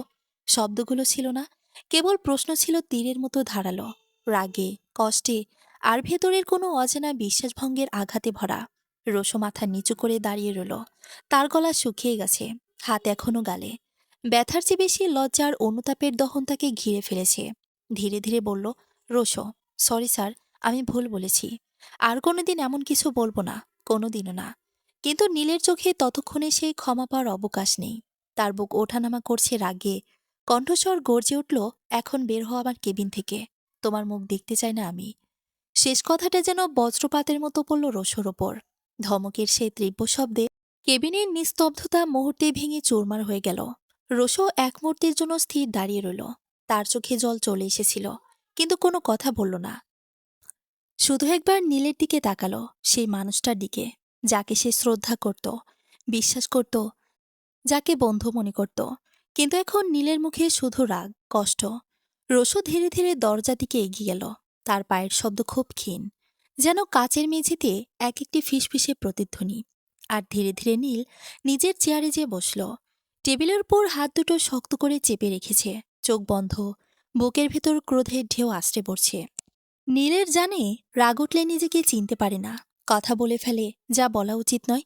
দরজা বাইরে নরমভাবে বন্ধ হয়ে গেল, আর কেবিনের ভেতর নেমে এলো এক ভারী, নিঃশব্দ নিঃসঙ্গতা, যেখানে শুধু ঘড়ির কাঁটার টিকটিক শব্দটাই বাজছে, যেন স্মরণ করিয়ে দিচ্ছে কিছু কথা একবার বেরিয়ে গেলে আর ফিরিয়ে আনা যায় না। নীল টেবিলের উপরে ফাইলগুলো নিয়ে এতটাই নিমগ্ন হয়ে গেল যে সময়ের কোনো ধারণাই তার ছিল না। ঘড়ির কাঁটা ৬টার সীমা পেরিয়ে অনেক দূর চলে গেছে। সন্ধ্যা ডোলে রাতের আঁচ নামছে শহরের জানালায়, অথচ নীল এখনো সেই কাগজের পাহাড়ে ডুবে। হঠাৎ দেওয়ালের ঘড়ি ৭টা বাজিয়ে ওঠে, টিক টিক টিক টিং। এক মুহূর্তে যেন চেতনা ফিরে আসে নীলের। মনের ভেতর ধাক্কার মতো একটা চিন্তা উঠে আসে রোজি। সে তো রোজিকে বাথটবে রেখে এসেছিল, বরফ ভর্তি পানিতে। এক নিঃশ্বাসে চেয়ার থেকে উঠে দাঁড়ায় নীল। বুকের ভেতর ধকধক করে বাজে আতঙ্ক। হাতের কলমটা গড়িয়ে পড়ে মেঝেতে, কিন্তু তা তুলে নেওয়ার সময় তার নেই। কোটটা টান মেরে তুলে নেয়, কাগজপত্র ছড়িয়ে ছিটিয়ে থাকে টেবিলের উপর। একরকম ছুটে বেরিয়ে আসে সে অফিস থেকে। দরজার পাশে রোশো দাঁড়িয়েছিল। নীলের এমন হঠাৎ ছুটে বেরিয়ে যাওয়া দেখে তার চোখে একরাশ প্রশ্ন জাগে, কিন্তু ঠোঁট বন্ধ রাখে সে। রোশো জানে এই সময় নীলকে কিছু বলা মানে আরো রাগিয়ে তোলা, তাই শুধু চুপচাপ তাকিয়ে থাকে তার পিছু ধাওয়া দৃষ্টি নিয়ে। যতক্ষণ না নীল অন্ধকার করিডোর পেরিয়ে অদৃশ্য হয়ে যায়, বাইরের হাওয়া তখন হালকা ঠান্ডা, কিন্তু নীলের মনে এক ভয়ানক শীত নেমে এসেছে, যা কোনো কোটে ঢেকে রাখা সম্ভব নয়। রাত 7:30 বাজে। ঘরের ভেতর আধো অন্ধকার, শুধু ডাইনিংয়ের কোণ থেকে একটা ম্লান আলো ঝুলে আছে। বাইরে হালকা বৃষ্টি পড়ছে টিপ টিপ শব্দে, যেন পুরো বাড়িটাই একটা অচেনা বিষণ্ণতায় ভরে গেছে। ঠিক তখনই হঠাৎ দরজাটা ধাম ধরে খুলে গেল। নীল হাঁপাতে হাঁপাতে ভেতরে ঢুকল, কপালে ঘাম, চোখে ভয়ের ছাপ। সোফায় বসে থাকা তুলি চমকে উঠল। হাতে ধরা চায়ের কাপটা প্রায় কেঁপে উঠল তার আঙ্গুলে। নীল, তুমি এভাবে বাড়িতে ঢুকছো কেন? তুলির কণ্ঠে বিস্ময়, সাথে চিন্তার ছোঁয়া। কিন্তু নীল কিছু বলল না, যেন তার কান পর্যন্ত কথাটা পৌঁছাচ্ছে না। পায়ের জুতো খুলবার সময়ও পেল না, সোজা রুমের দিকে হাঁটতে লাগলো ভারী পায়ে। তুলির এত খারাপ লাগলো, মনে মনে তখনই প্রতিজ্ঞা করল, ওই মেয়ের জন্য তো আমাকে এভাবে অ্যাভয়েড করলো, তাই না? ওই মেয়েকে আমি দেখে নিব, এর শাস্তি ওই মেয়েকে তো পেতেই হবে। নীল তাড়াতাড়ি রুমের দরজা খুলে সরাসরি ওয়াশরুমের দিকে এগিয়ে গেল। এক ঝলক ওয়াশরুমের দরজা খুলতেই দেখতে পেল রোজির নিথর দেহ বাথটবে পড়ে আছে। বরফের ঠান্ডায় শির শিহরণ ধরে তার সমস্ত দেহই কাঁপছে। নীল তাড়াতাড়ি রোজির কাছে এগিয়ে গেল, হাতে বেঁধে থাকা বন্ধন খুলে দিল, যেন রোজিকে স্বাচ্ছন্দ্য দিতে পারে। তারপর নিজে দ্রুত রোজির ড্রেস বদলালো। তারপর বাথরুম থেকে কোলে করে বের করে নিয়ে এসে বেডে শুয়ে দিল। রুমের নরমালায় রোজির কাঁপুনি আরও স্পষ্ট। নীল ভালো করে রোজিকে বেডে শুয়ে দিয়ে ব্লাঙ্কেট দিয়ে জড়িয়ে দিল শরীরে। তবুও রোজির দেহের কাঁপুনি থামছিল না, তার ঠান্ডা স্বাদ ছন্দে ছন্দে কানে পড়ছিল। নীল চুপচাপ তার পাশে বসে নরমভাবে হাত দিয়ে ব্ল্যাঙ্কেট আরো শক্ত করে জড়ালো, যেন স্পর্শের মাধ্যমে সে রোজিকে নিরাপদ এবং আরামদায়ক করতে চাচ্ছিল। রোজির চোখ বন্ধ থাকলেও তার কাঁপুনি আর থামছে না। নীল আর বসল না, এক ঝটকায় উঠে দাঁড়ালো। রোজির কাঁপতে থাকা দেহটা তার চোখে যেন ছড়ির মতো বিছিল। মুহূর্তে দেরি না করে সে নিচে নেমে গেল কিচেনের দিকে। রান্নাঘরে ঠান্ডা বাতাসেও তার মধ্যে একটা অস্থির উত্তাপ কাজ করছিল। গ্যাস অন করে ছোট একটা পাত্রে তেল ঢাললো। তেলের ফোঁটাগুলো গরম হতে না হতেই হালকা ধোঁয়া উঠল, আর সেই ধোঁয়ার গন্ধে মিশে গেল উদ্বেগের ভারী শ্বাস। গরম তেল হাতে নিয়ে নীল তাড়াতাড়ি ওপরে ফিরে এলো। রোজি তখনও নিথর, ঠোঁট ফ্যাকাশে, চোখ বন্ধ, আর শরীরটা কাঁপছে অনবরত। নীল ধীরে ধীরে ওর পাশে এসে বসল, কোনো কথা না বলে তেলটা হাতে নিয়ে আলতো করে রোজির হাতের তালুতে ঢেলে ঘষতে শুরু করলো। প্রথমে রোজির আঙ্গুলগুলো ছিল বরফের মতো ঠান্ডা, নিস্তেজ। নীল হাত দিয়ে ঘষে চলল, একবার হাত, একবার পা। প্রতিটা স্পর্শে যেন সে প্রাণ ফিরে দেওয়ার চেষ্টা করছিল। তার হাতের উষ্ণতা তেলের তাপের সঙ্গে মিশিয়ে ধীরে ধীরে রোজির দেহে প্রবেশ করছিল। রোজির কাঁপুনি কিছুটা কমেছে বুঝে নীল আরো মনোযোগ দিতে হাত চালালো। প্রতিবার ঘষার পর নিজের নিঃশ্বাসেও সে একটা তাল মিলাচ্ছিল, যেন হৃস্পন্দনের ছন্দের সঙ্গে কাজটা মিলে যায়। মিনিট পার হয়ে ঘন্টা ছই ছই, শেষমেশ প্রায় আধা ঘন্টা কেটে গেল। অবশেষে রোজির শরীরের কাঁপুনি ধীরে ধীরে কমতে শুরু করলো। তার ঠোঁটে এক ফোঁটা উষ্ণতার ছোঁয়া, চোখের কোণে মৃদু নড়াচড়া। নীল থেমে গিয়ে তার মুখের দিকে তাকালো, মনে হলো সে ফিরছে ধীরে ধীরে। নীল একটা গভীর শ্বাস নিল। নীল রোজের ঘুমন্ত মুখটায় তাকিয়ে থাকলো কিছুক্ষণ। মৃদু নরম আলোর ছটায় তার খাজগুলো যেন স্বর্গীয় কোনো মৃদুরেখা হয়ে উঠেছে। সময় যেন অচেতন হয়ে দাঁড়িয়েছে কেবল বুকের অস্থির ধরাফর আর চাঁদের আলো কাছের জানালায় পড়ে থাকা ছায়া, এসবকেই নীল দেখছিল। বেশ কিছুক্ষণ পর নিচু কণ্ঠে নীল বলল, আমি তোমাকে শাস্তি দেওয়ার জন্য এনেছি, রোজি, তাই শাস্তি তোমাকে পেতেই হবে। কিন্তু তোমার প্রতি আমার দুর্বলতা কি করে সামলাবো? কথাগুলো আগুনের মতো সরাসরি ছিল, আর সেই সঙ্গে এক অদ্ভুত উষ্ণতা লুকানো। তারপর নীল ফ্রেশ হওয়ার জন্য ওয়াশরুমের দিকে পা বাড়ালো। প্রায় 20 মিনিট পর নীল ওয়াশরুম থেকে বের হয়। সাথে সাথে চোখ পড়ল রোজির দিকে। রোজি আবারও কাঁপছে। নীলের মনে হঠাৎ এক অদ্ভুত তত্ত্ব অনুভূতিতে ভারী হয়ে উঠল। ধীরে ধীরে নীল রোজির দিকে এগিয়ে এলো, চোখে কপাল কুঁচকে রোজির পাশে বসে নীল কপালে হাত রাখল। সেই ছোট্ট স্পর্শে রোজির শরীরে যেন অদ্ভুত সাড়া জাগল, প্রচণ্ড জ্বর, হৃস্পন্দন দ্রুত এবং এক অজানা উত্তেজনা। রোজিকে স্পর্শ করে নীলের চোখে অবিশ্বাস্য কণ্ঠে বলল, এত জ্বর? তারপর নীল তাড়াতাড়ি উঠে দাঁড়ালো। বুকের ভেতরটা কেমন যেন ধড়পড় করছে। রোজির কপালে হাত রাখার পর থেকেই যেন পুরো শরীর অবশ হয়ে গেছে তার। জ্বরে রোজির গাল লালচে, ঠোঁট শুকনো, নিঃশ্বাস ভারী। মুহূর্তে দেরি না করে সনিল টেবিলের উপর থেকে রাখা বাতিটা হাতে নিয়ে ওর পাশে বসে পড়ল। তারপর আলমারি থেকে একটা নরম কাপড় বের করে জগ থেকে বাটিতে পানি ঢেলে কাপড়টা তাতে ভিজিয়ে রোজির কপালে আলতো করে রাখল। রোজি অচেতন ঘুমে ছটফট করছিল। কপালের ঘামের চুলগুলো ভিজে গিয়ে মুখে লেপ্টে আছে। নীলের বুকটা মোচড় দিয়ে উঠল। এই মুখটা তো সে সবসময় প্রাণ ভরে দেখতে চেয়েছে। এখন সেটা জ্বরে নিস্তেজ। প্রায় 1 ঘন্টা ধরে নীরবে ওর পাশে বসে রইল নীল। মাঝে মাঝে কাপড়টা আবার ভিজিয়ে রাখছে, আবার রোজের নিঃশ্বাসের শব্দ শুনছে, যেন তাতে কোনো ছন্দ ফিরে এসেছে কিনা। অবশেষে দেখে জ্বরটা কিছুটা নেমে এসেছে। নীল রোজের একধানে দিকে তাকিয়েছিল। হঠাৎই রোজি বিড়বিড় করে কিছু বলতে শুরু করলো। ওর গলাটা ভারী, কণ্ঠে কাঁপন, কিন্তু শব্দগুলো অস্পষ্ট। নীল চোখ কুঁচকে গেল, ওর মুখের কাছে ধীরে কান নিয়ে গেল, যেন প্রতিটি শব্দ শুনতে নিতে চায়। রোজি কাঁপতে কাঁপতে ফিসফিসিয়ে বলছে, ভাইয়া, এই লোকটা আমাকে মেরে ফেলবে, প্লিজ আমাকে নিয়ে যাও। আমি তো কিছু করিনি, তাই না ভাইয়া? আর তুমিও যে কিছু করনি তা আমি জানি। নীলের বুকটা যেন এক মুহূর্তে ভারী হয়ে গেল। ওর গলায় কিছু একটা আটকে গেল। রোজির এই কাপা কণ্ঠ যেন বুকের ভেতর কোথাও আঘাত করল। রোজি ঘুমের ঘরে বলা কথাগুলো যেন নিলয়ের মনে হলো যেন প্রতিটি শব্দ ওর নিজের ওপর তীরের মতো বিছে। নীল উঠে বসল। তারপর রোজিকে ব্ল্যাঙ্কেট দিয়ে জড়িয়ে একদম বাচ্চাদের মতো করে নিজের কোলে নিয়ে বুকে জড়িয়ে ধরল। তারপর রোজির কপালে একটা গাঢ় চুম্বন দিল।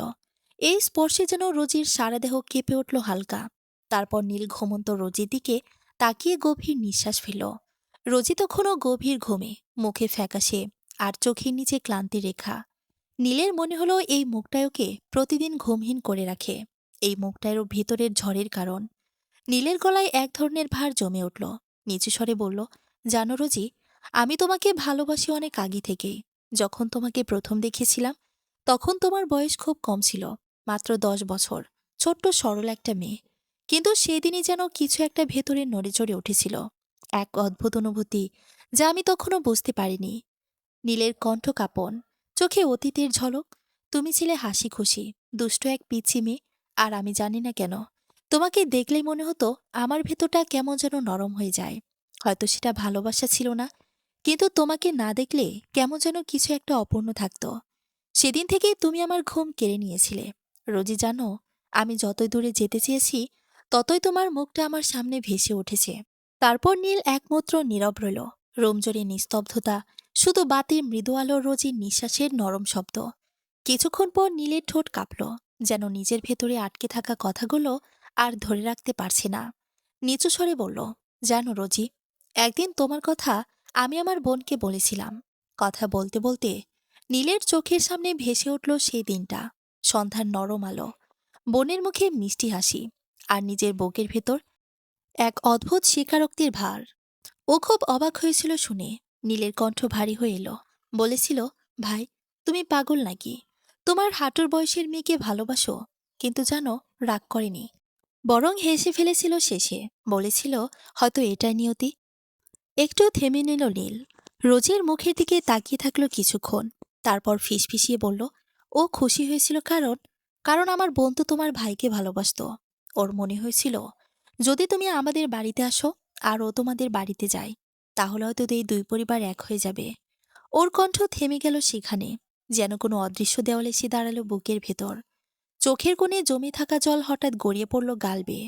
বুকে এক অদ্ভুত যন্ত্রণা নিয়ে নীল ফিসফিস করে বলল, কিন্তু তারপর কিছুই হলো না রোজি, শুধু একটা মৃত্যু আর কিছু অসম্পূর্ণ গল্প।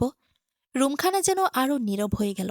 বাতির আলো নিস্তেজ, আর রোজির কপালে পড়া আলোয় নীলের চোখের অশ্রু ঝিলিক দিয়ে উঠল, এক নিঃশব্দ স্বীকারোক্তির মতো। ঝলমলে আলোয় চোখ ধাঁধিয়ে গেল রোজির। চোখ কুঁচকে মুহূর্তেই আবার বন্ধ করে ফেলল সে। ঘুমের ভারে শরীর এখনো ক্লান্ত, কিন্তু অজানা এক অস্বস্তি যেন বুকের ভেতর টোকা দিচ্ছিল। কিছুক্ষণ পর ধীরে ধীরে চোখ খুলে বিছানার দিকে তাকাতেই বুকের ভেতরটা ধক করে উঠল। কাল আমি তো বরফ ভর্তি বাথটবে ছিলাম। তারপর দ্রুত উঠে বসল সে। নিঃশ্বাসে এক মুহূর্তের জন্য আটকে গেল। এই রুমটা, এই বিছানাটা, পরিচিত অথচ আজ যেন একেবারে অচেনা লাগছে। চোখ বুলিয়ে দেখল জানালার পর্দা খোলা, আলো ঝরছে আর ঘরের মেঝেতে। পাশে একটা বাটি ভর্তি পানি, আর টেবিলে রাখা ছোট একটা সাদা তোয়ালে। সবকিছু নিখুঁতভাবে সাজানো, যেন কেউ তার যত্ন নিয়েছে। রোজির মাথায় হঠাৎই একটা নাম ঝলকে উঠল। নীল। আমাকে এখানে আনবে কেন? সে তো নিজেই তো আমাকে ওইখানে ফেলে গিয়েছিল। তাহলে ভাবনাগুলো জট পাকাতে থাকলো মাথার ভেতর। রোজি বিছানা থেকে নামতেই ঠান্ডা মেঝেতে পা রাখল। শরীর কেঁপে উঠল। ঠিক তখনই জ্যাক ওয়াশরুমের দরজা খুলে গেল ধীরে ধীরে। রোজি চমকে তাকালো। নীল তখনই বের হলো ওয়াশরুম থেকে। মনে হচ্ছিল সদ্য গোসল সেরে এসেছে, চুলের ডগা থেকে টুপটুপ করে পানি ঝরছে। কোমরে কেবল একটা সাদা তলে জড়ানো, বাকি শরীর ভেজা পানির আলোয় ঝলমল করছে। বুক বেয়ে নেমে আসা ফোঁটা ফোঁটা জল যেন রূপালি আলোর মতো ঝিকমিক করছে। আর সে দৃশ্য দেখে রোজি এক মুহূর্তের জন্য নিঃশব্দ হয়ে গেল। রোজি ফ্যালফ্যাল করে তাকিয়ে রইল নীলের দিকে। এত সুন্দর! উনি আগে যেন খেয়ালই করেনি ভেজা চোল থেকে টুপটুপ করে পানি ঝরছে, বুক বেয়ে নেমে আসা জলের রেখায় আলো পড়ছে। নীল এগিয়ে এলো রোজির দিকে, একদম সামনে এসে দাঁড়ালো। তারপর মাথাটা ঝাঁকিয়ে দিল ভেজা চুলের ফোঁটা ফোঁটা পানি এসে রোজির গালে। রোজি চমকে উঠল, যেন হঠাৎ ঘোর কেটে গেল।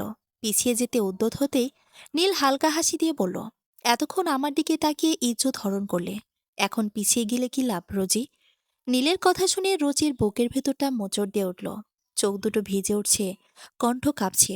আপনি তো আমার সব শেষ করে দিয়েছেন, আমার গায়ে কলঙ্ক লাগিয়েছেন, এখন আবার এমন কথা বলছেন?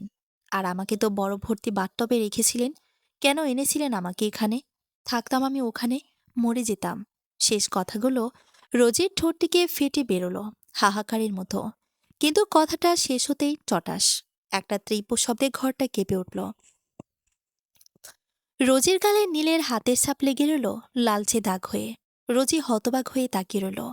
নীলের বুক ওঠানামা করছে দ্রুত, চোখ দুটো টকটকে লাল।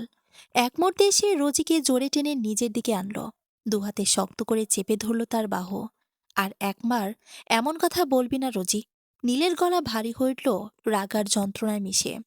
আমি তোকে শাস্তি দিতে এনেছি এখানে, মেরে ফেলতে নয়। তোকে তিলে তিলে মারব, একেবারে নয়, বুঝলি? নীলের চোখে তখনও আগুন জ্বলছে। রোজির দুই বাহু তার শক্ত হাতে বন্দি।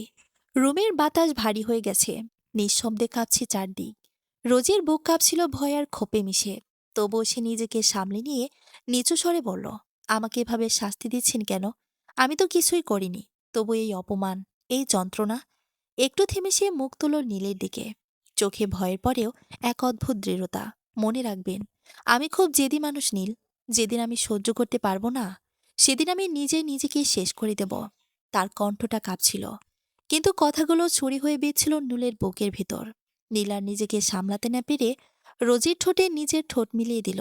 তবে এটা ভালোবাসা ছিল না, ছিল রাগের, যেন সব রাগ ঠোঁটের মিটাতে চাই। রোজি ছটফট করতে থাকে, এতে লাভ হয় না। নীল রোজির দুই হাত নিজের এক হাতে নিয়ে পেছনে মোচড়ে ধরে, আর একদিকে রোজির কোমর চেপে ধরে নিজের শরীরের সাথে। আর ঠোঁট কামড়াতে থাকে। রোজি কিছুক্ষণ ছটফট করে তারপর আস্তে আস্তে নিস্তব্ধ হয়ে যায়। নীল প্রথমে কামড়ালেও আস্তে আস্তে তা ভালোবাসায় পরিণত হয়। কিন্তু রোজির চোখ বেয়ে অশ্রু ঝরতে থাকে। প্রায় ২০ মিনিট পর নীল রোজির ঠোঁট ছাড়ে। রোজি ফুপিয়ে কাঁদতে থাকে, কিন্তু কিছু বলে না। ঠোঁটের এক সাইডে কেটে গেছে। নীল সেটা নিজের জিহ্বা দিয়ে চেটে নেয়। এতে রোজির ছোট্ট দেহখানা কেঁপে ওঠে। তারপর নীল বাঁকা হেসে বলে, তুমি আমার, বুঝলে? আর আমি তোমাকে এনেছি, তাই তুমি আমার সম্পত্তি। তোমাকে আমি আমার যা ইচ্ছে করব, আর তোমাকে তা মেনে নিতে হবে মাথা পেতে। আমার ইচ্ছে মরবে, আর আমার ইচ্ছে বাঁচবে। তোমার কোনো ইচ্ছে নেই। এরপর যদি আর কখনো মরার কথা মাথায় আনো, তাহলে তোমাকে আরো বড় শাস্তি দিব। রোজির চোখ দিয়ে অশ্রুধারা বয়ে যাচ্ছে। রোজি কাঁদতে কাঁদতে নীলকে নিজের সব অসহায়তা, একাকিত্ব আর ভীতিকে ধরে রাখতে না পেরে সে নীলকে জোরে জোরে জড়িয়ে ধরল। রোজের শরীর কম্পমান, হাত দুটো শক্ত করে নীলকে আঁকড়ে ধরে। কাদার প্রতিটি হেঁচকি যেন তার অন্তরের ব্যথা আরও উন্মুক্ত করে দিচ্ছে। ওই যে কথায় আছে না, যখন মানুষের পাশে কেউ থাকে না, তখন সে শত্রুকেও ধরে কাঁদে। তাই আমি তাই করলাম। রোজের কণ্ঠ কাঁপছিল, অশ্রু মেখে ভেজা চোল মুখে এসে পড়ে। নিজেকে সে কখনো এতটা অসহায় অনুভব করেনি। এই মুহূর্তে রোজে বুঝতে পারছিল তার সব শক্তি নিঃশেষ, সব আত্মসম্মান হালকা হয়ে গেছে, কেবল বাঁচার এক অনবরত তাকতি রয়ে গেছে। নীল স্তব্ধ হয়ে রইল। নিজের রাগ, দমনে থাকা আবেগ সব মিলিয়ে হঠাৎ যেন থমকে গেল। কিন্তু রোজির কান্না তার অন্তরকে কাঁপাচ্ছিল। প্রতিটি হোঁচকানোটে শব্দ, প্রতিটি কাদার ঝাপটা নীলকে কষ্ট দিচ্ছিল। বুকের ভেতর দগ্ধ হতে হতে সে বুঝতে পারল রোজির এর অসহায়তার মধ্যে লুকিয়ে আছে এক গভীর আঘাত, যা কখনো সে আগে দেখেনি। রোজির কাঁধ কাঁপছে, হেঁচকি তুলে কাঁদছে, আর চোখের জল গড়িয়ে পড়ছে গাল বেয়ে। ঠোঁট কাঁপছে অসহায় ক্রোধে। রোজি নীলের বুকে মাথা রেখে কণ্ঠ ভারী কিন্তু তীব্র ব্যথায় ভরা বলল, আপনি খুব খারাপ নীল, খুব খারাপ। আমার জীবনটা শেষ করে দিয়েছেন আপনি, পুরো শেষ। রোজির গলা ভেঙে যাচ্ছে, তবুও থামছে না। এই বয়সে তো আমার হাসার কথা ছিল, বন্ধুদের সঙ্গে গল্প করার কথা ছিল, পড়ালেখার করার সময় ছিল। অথচ আপনি আমার সেই বয়সটাই কেড়ে নিলেন। কলঙ্কের দাগ লাগালেন আমার গায়ে। সবার সামনে আমাকে ছোট করে দিলেন, অপমানিত করলেন। তারপর সে আমাকে সংসারের ভার দিলেন। সে থেমে গেল এক মুহূর্তের জন্য, চোখ মুছে নিল কাপা হাতে। তারপর গলা কাঁপিয়ে বলল, কিভাবে পারলেন এসব করতে? আপনি জানেন আমি আপনাকে কতটা ঘৃণা করি, অনেক ঘৃণা করি নীল। আপনার ধারণার বাইরে আমি আপনাকে ঘৃণা করি। শেষ কথাগুলো বাতাসে কাঁপতে থাকলো। রোজি আবার কাঁদতে শুরু করলো অবিরাম, অসহায়, নিজের অস্তিত্বের বিরুদ্ধে লড়ে। নীলের বুকের ভেতরটা হঠাৎ মোচড় দিয়ে উঠল। রোজি কাঁদতে কাঁদতে বলা কথাগুলো যেন কানে না থেকে সরাসরি বুকের ভেতর গিয়ে আঘাত করছিল। ওর চোখের প্রতিটি অশ্রু, প্রতিটি অভিযোগ নীলকে ভেতর থেকে ভেঙে দিচ্ছিল। নীল নিঃশব্দে ভাবতে লাগলো, সত্যি তো, মেয়েটার এই বয়সটা তো হাসার, স্বপ্ন দেখার, উড়ে যাওয়ার কথা ছিল। আমি কি করে পারলাম ওর সে আলোটা নিভিয়ে দিতে? প্রতিশোধ নিতে গিয়ে একটা নিরপরাধ মেয়ের জীবনটা শেষ করে দিলাম। ওর বুকে ভার হয়ে এলো অপরাধ বোধে। রোজের কান্নার শব্দে যেন রুমখানা ভরে গেছে, কিন্তু নীল আর পারল না সেদিকে তাকাতে। ধীরে ধীরে রোজিকে নিজের থেকে ছাড়িয়ে নিল। তারপর নিঃশব্দে চেঞ্জিং রুমের দিকে চলে গেল। রোজি তখনও কাঁদছিল নিঃশব্দ, হেঁচকি তোলা কান্না, যা প্রতিটি শব্দে নীলকে তাড়া করছিল। চেঞ্জিং রুম থেকে বেরিয়ে এলো নীল, মুখ শুকনো, চোখ দুটো নিস্তেজ। দরজার সামনে সে একবার থামল, কিন্তু রোজির দিকে তাকানোর সাহস হলো না। কারণ সেই চোখ দুটোতে সে নিজের অপরাধের প্রতিবিম্ব দেখতে পাচ্ছিল। এক মুহূর্তের জন্য ওর বুকের ভেতর একটা অদ্ভুত যন্ত্রণা জেগে উঠল। তারপর কোনো কথা না বলেই নীল দরজাটা খুলে বাইরে চলে গেল। রোজি স্তব্ধ হয়ে তাকিয়ে রইল তার যাওয়ার দিকে। চোখ ভিজে উঠছে বারবার, হেঁচকি তোলা কান্না থামছে না। মনে হচ্ছিল যেন নীল চলে যায়নি। ওর অপরাধবোধ, ওর স্পর্শ, আর সেই নীরবতা এখনো রুমে ছড়িয়ে আছে ভারী হয়ে। সকালটা যেন অন্যরকম ছিল। আকাশে হালকা মেঘ, সূর্যের আলো নিস্তেজ, ঠিক যেন নীলের মনটার মতো। অফিসে এসে সে চুপচাপ নিজের কেবিনে ঢুকে পড়ল। টেবিলের পর ফাইলের স্তূপ, অথচ আজ কোনো কাগজে হাত দিতে মন চায় না। ঠিক তখনই দরজাটা হালকা ঠেলে ভেতরে ঢুকে রোশো, তার হাতে কিছু ফাইল, মুখে স্বাভাবিক কৌতূহল। কিন্তু নীলকে দেখে থমকে যায়। স্যার, আপনি এখনো ব্রেকফাস্ট করেননি? রোশো সাবধানে জিজ্ঞেস করে। নীল কোনো উত্তর দেয় না। রোশো একটু এগিয়ে যায়, টেবিলের পাশেই দাঁড়ায়। স্যার, কি হয়েছে আপনার? এভাবে চুপ করে বসে আছেন কেন? কিছু হয়েছে নাকি? নীল ধীরে মুখ তোলে, চোখ দুটি ক্লান্ত, কণ্ঠ ভাঙা। কিছুক্ষণ তাকিয়ে থাকে রোশোর দিকে। তারপর যেন হঠাৎ কোনো বাঁধন ছিঁড়ে যায় তার ভেতরে। সে গভীর নিঃশ্বাস ফেলে, কাছের জানালার বাইরে তাকিয়ে বলে, রোশো, আমি আসলে একটা ভুল করেছি। এমন একটা ভুল যেটা আমার জীবনটাই বদলে দিয়েছে। রোশো চমকে ওঠে। কি বলছেন স্যার? নীল হালকা হাসে, সেই হাসিতে যন্ত্রণা মিশে আছে। আমি রোজিকে বিয়ে করেছি। রোশোর চোখ বড় হয়ে যায়। কি? ওই পিচ্চি মেয়েটা? স্যার, আপনি আপনি ওনার সাথে এমন করেছেন? নীল চুপ থাকে কিছুক্ষণ, মাথাটা নিচু করে, কণ্ঠে ধীর স্বীকারোক্তি। হ্যাঁ, আমি জানি আমার উচিত ছিল না, কিন্তু সবকিছু এমনভাবে ঘটল যে আমি নিজেও বুঝে উঠতে পারিনি। সে আমার জীবনে হঠাৎ এসে সবকিছু ওলটপালট করে দিল। রোশো চেয়ারে বসে পড়ে নিঃশব্দে। কেবিনের ভিতরে এক মুহূর্তে নেমে আসে গভীর নীরবতা। বাইরের শহরের কোলাহল যেন থেমে যায়। রোশো দীর্ঘক্ষণ কিছু বলে না। নীলের দিকে তাকিয়ে থাকে, যেন তার ভেতরের মানুষটা বোঝার চেষ্টা করছে। তারপর খুব ধীরে বলে ওঠে, স্যার, একটা কথা বলবো? নীল মাথা তোলে, ক্লান্ত দৃষ্টিতে তাকায়। বলো রোশো। রোশোর কণ্ঠে হালকা কাঁপন, কিন্তু কথাগুলো দৃঢ়। রোজি ম্যাম তো অনেক ছোট স্যার। আপনি প্রতিশোধ নিতে চান শিহাব স্যারের কাছ থেকে, কিন্তু তারপর ম্যামকে কেন জড়ালেন এই খেলায়? ওনার তো কোনো দোষ ছিল না। নীল চুপ করে শোনে।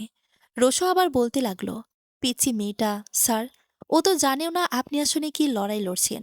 আপনি যা করছেন সেটা প্রতিশোধ নয়, এটা নিষ্ঠুরতা। এভাবে নির্দোষকে শাস্তি দেওয়া ঠিক না স্যার। নীল হালকা কম্পন বলল, আমি ওটাই বুঝতে পারছি রোশো, কিন্তু কি করব? বিয়ে তো হয়ে গেছে। ওর জীবনটাকে আমি আর ফিরিয়ে নিতে পারবো না।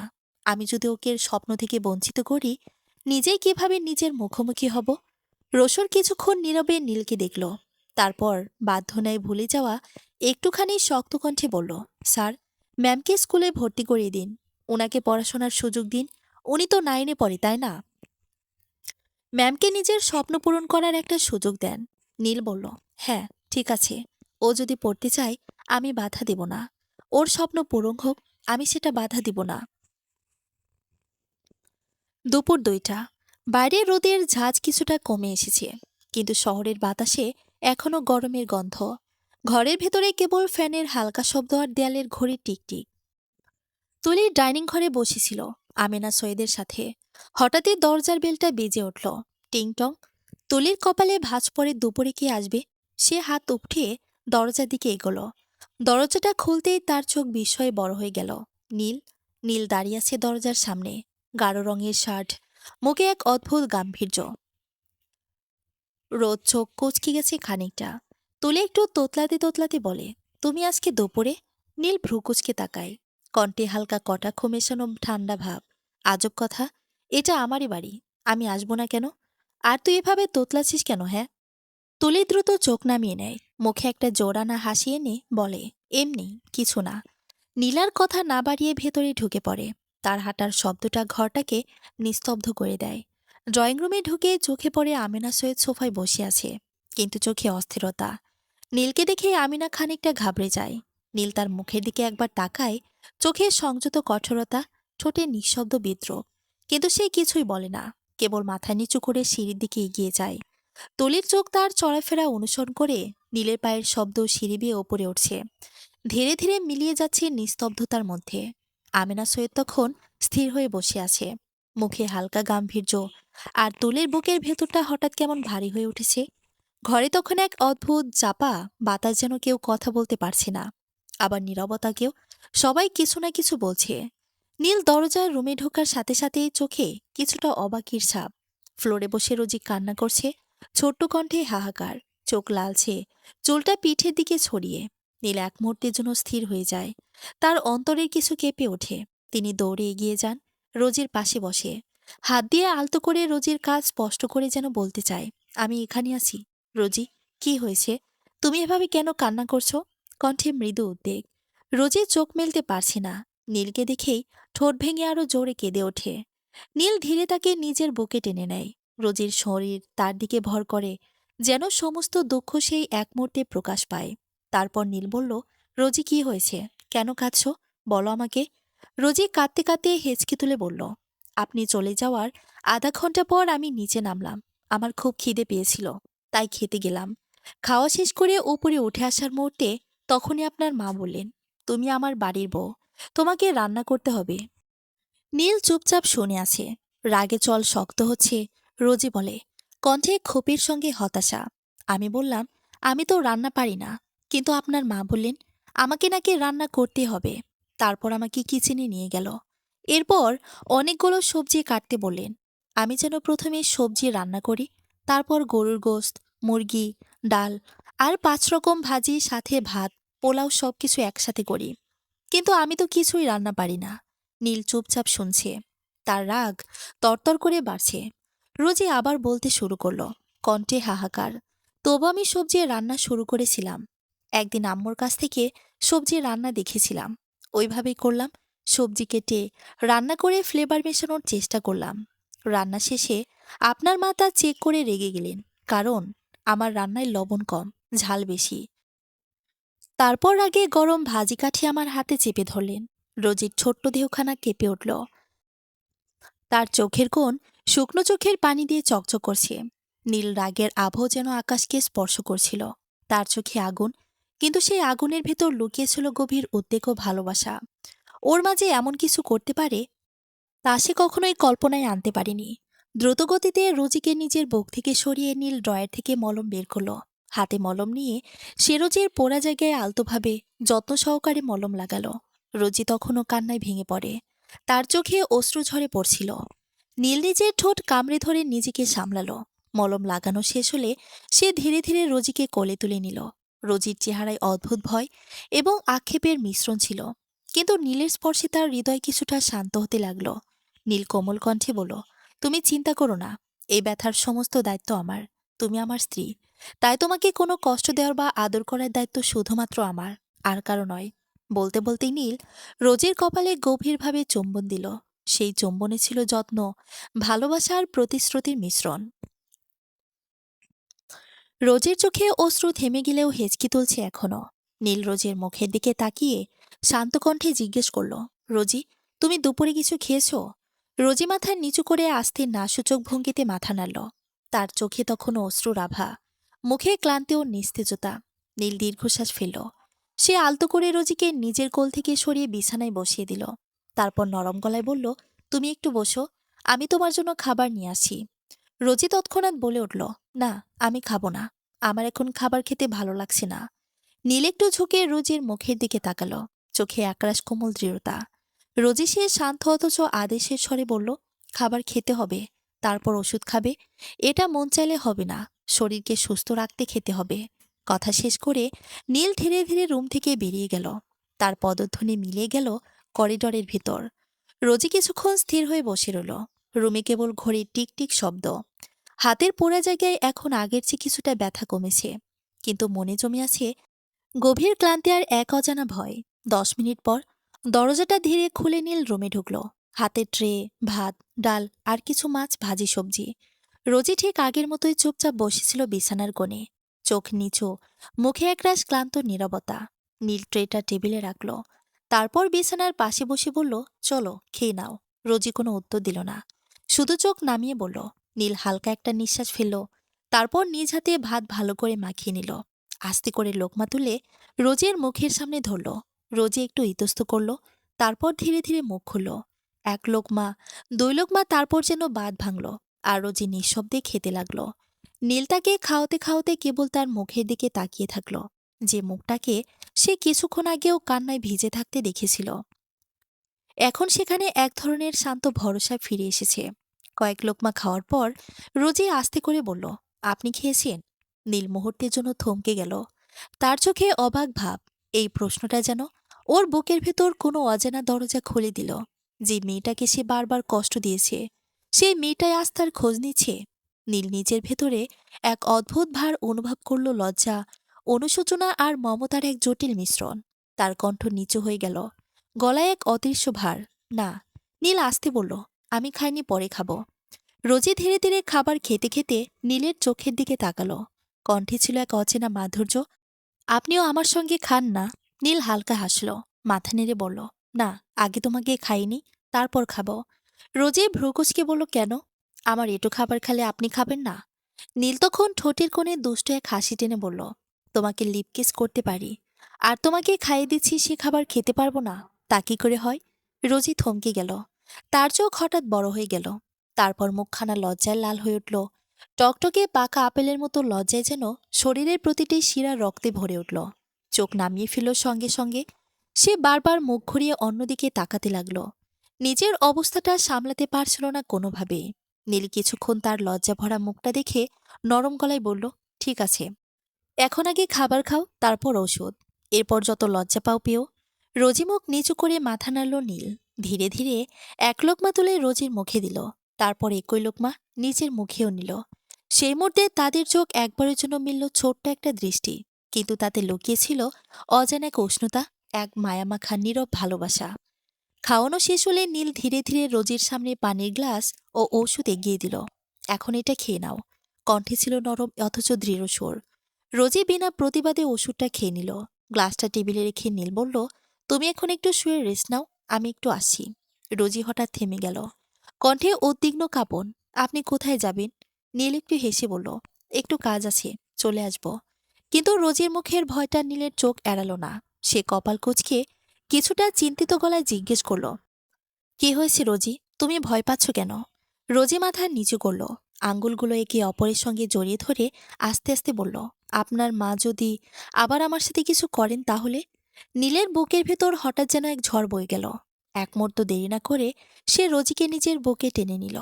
রোজির মাথা তার বুকের ওপর, আর নীলের হাত ধীরে ধীরে তার চুল বুলিয়ে দিচ্ছে। আর কিছু করতে পারবে না কেউ। নীলের কণ্ঠ গভীর আশ্বাসে ভরা। আমি আছি তো, তোমার কিছুই হবে না। আর হ্যাঁ, আমি কোথাও যাচ্ছি না, বাড়িতেই আছি এখন। তুমি শুধু চোখ বন্ধ করে একটু ঘুমাও। রোজি চুপচাপ মাথা নাড়ল। যেন নীলের বুকের শব্দ শুনেই তার সমস্ত ভয় ধীরে ধীরে গলে গেল। আচ্ছা, ফিসফিস করে বলল সে। নীল আলতো করে রোজিকে বিছানায় শুয়ে দিল। তারপর ব্লাঙ্কেটটা গায়ে টেনে দিল যত্নের সঙ্গে। একবার তার চুলে হাত রেখে আস্তে করে ফিসফিস করল, শান্তিতে ঘুমাও রোজি। রোজি চোখ বন্ধ করল। কয়েক মুহূর্তের মধ্যে তার নিঃশ্বাসের সুর মোলায়েম হয়ে এলো, ঘুম এসে গেছে নিঃশব্দে। নীল কিছুক্ষণ বসে রইল চুপচাপ, রোজের মুখের দিকে তাকিয়ে। তার ঠোঁটে হালকা এক নিঃশ্বাস, চোখে অদ্ভুত এক কমলতা। তারপর আস্তে করে দরজাটা খুলে বাইরে বেরিয়ে গেল, যেন রুমের ভেতরের নিস্তব্ধতা ভাঙতে না পারে।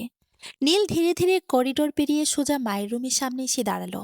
দরজার ভেতর থেকে মৃদু আলো বেরোচ্ছে। এক মুহূর্ত থেমে গভীর নিঃশ্বাস নিল সে। তারপর দরজাটা ঠেলে খুলে দিল। আমিনা সৈয়দ টেবিলের পাশে বসেছিলেন, মুখে কঠোর ভাব, চোখে অব্যক্ত এক তৃপ্তির ছায়া। দরজার শব্দে মাথা ঘুরিয়ে তাকালেন। তার নীলকে দেখে মুহূর্তের জন্য মুখের অভিব্যক্তি বদলে গেল। ছেলেকে এই সময় এই মুখে দেখে যেন একটু ঘাবড়ে গেলেন তিনি। নীল দরজার সামনে দাঁড়িয়ে ঠান্ডা অথচ দৃঢ় কণ্ঠে বলল, মা, তুমি রোজির সঙ্গে ওইরকম ব্যবহার কেন করলে? রুমের ভেতরের বাতাসটা মুহূর্তে ভারী হয়ে গেল। আমিনা সৈয়দ কিছু বললেন না। নীল এক পা এগিয়ে এলো, চোখের দৃষ্টি যেন ছুরির মতো ধারালো। রোজি একটা বাচ্চা মেয়ে, মা, তুমি এসব করার আগে একবারও ভাবলে না ওর ছোট মনে কতটা আঘাত লাগতে পারে? ও এখনো কাঁপছে ভয়ে। আমিনা সৈয়দ আস্তে করে চেয়ার থেকে উঠে দাঁড়ালেন, চোখের কোণে ঠান্ডা হাসি, ঠোঁটে তাচ্ছিল্যের রেখা। বাচ্চা মেয়ে? তিনি ধীরে ধীরে এগিয়ে এসে বললেন, বাচ্চা মেয়ে হলে তোর গলায় এখন ঝুলতে পারত না, তাই না? তারপর তাচ্ছিলের সুর। আর ওই মেয়ে? তিনি হঠাৎ জোরেই বলল, ওসব ভয়টয় কিছু পাচ্ছে না, নাটক করছে সব। তোর সামনে কাঁধে মুখ ভার করে রাখে, আর তুই গলে যাচ্ছিস। নীল স্তব্ধ হয়ে দাঁড়িয়ে রইল। মায়ের প্রতিটা শব্দ তার বুকের ভিতর ছড়ি হয়ে বিঁধছে। আমিনা সৈয়দ এবার একটু ঝুঁকে এলেন। বলতো, ওই ফকিনীর মেয়ের মধ্যে এমন কি আছে? তুই ওইভাবে ওই মেয়ের প্রতি এত দুর্বল হলে কেমন করে? ওর মতো মেয়ের সঙ্গে তোর যায় না নীল। ওদের রক্ত, ওদের অবস্থান নিচু। তিনি ঠোক বাঁকিয়ে তাচ্ছিলের হাসি দিলেন। তুই ওকে ডিভোর্স দিয়ে দে। ওর মতো মেয়েকে ঘরে রেখে নিজের মান সম্মান শেষ করিস না। তুলে আসি তো, কত ভালো মেয়ে, কত ভদ্র, বড়লোক পরিবারের মেয়ে। তুই যদি ওকে বিয়ে করিস, আমাদের পরিবারের সম্মান 10 গুণ বেড়ে যাবে। আমিনা সৈয়দের কথাগুলো শেষ হতেই রুমটা নিস্তব্ধ হয়ে গেল। হঠাৎ নীল ঠোঁট বাঁকিয়ে এক অদ্ভুত হাসি দিল, প্রথমে নিচু স্বরে। তারপর সেই হাসি ধীরে ধীরে জোরে গর্জে উঠল। আমিনা সৈয়দ অবাক হয়ে তাকিয়ে রইলেন। এই মুহূর্তে তার ছেলে হাসি কেন? তিনি তো কোনো রকম হাসির কথা বলেননি। নীল হাসি থামিয়ে ধীরে ধীরে বলল, বাহ মা, তুমি সত্যি চমকে দিলে।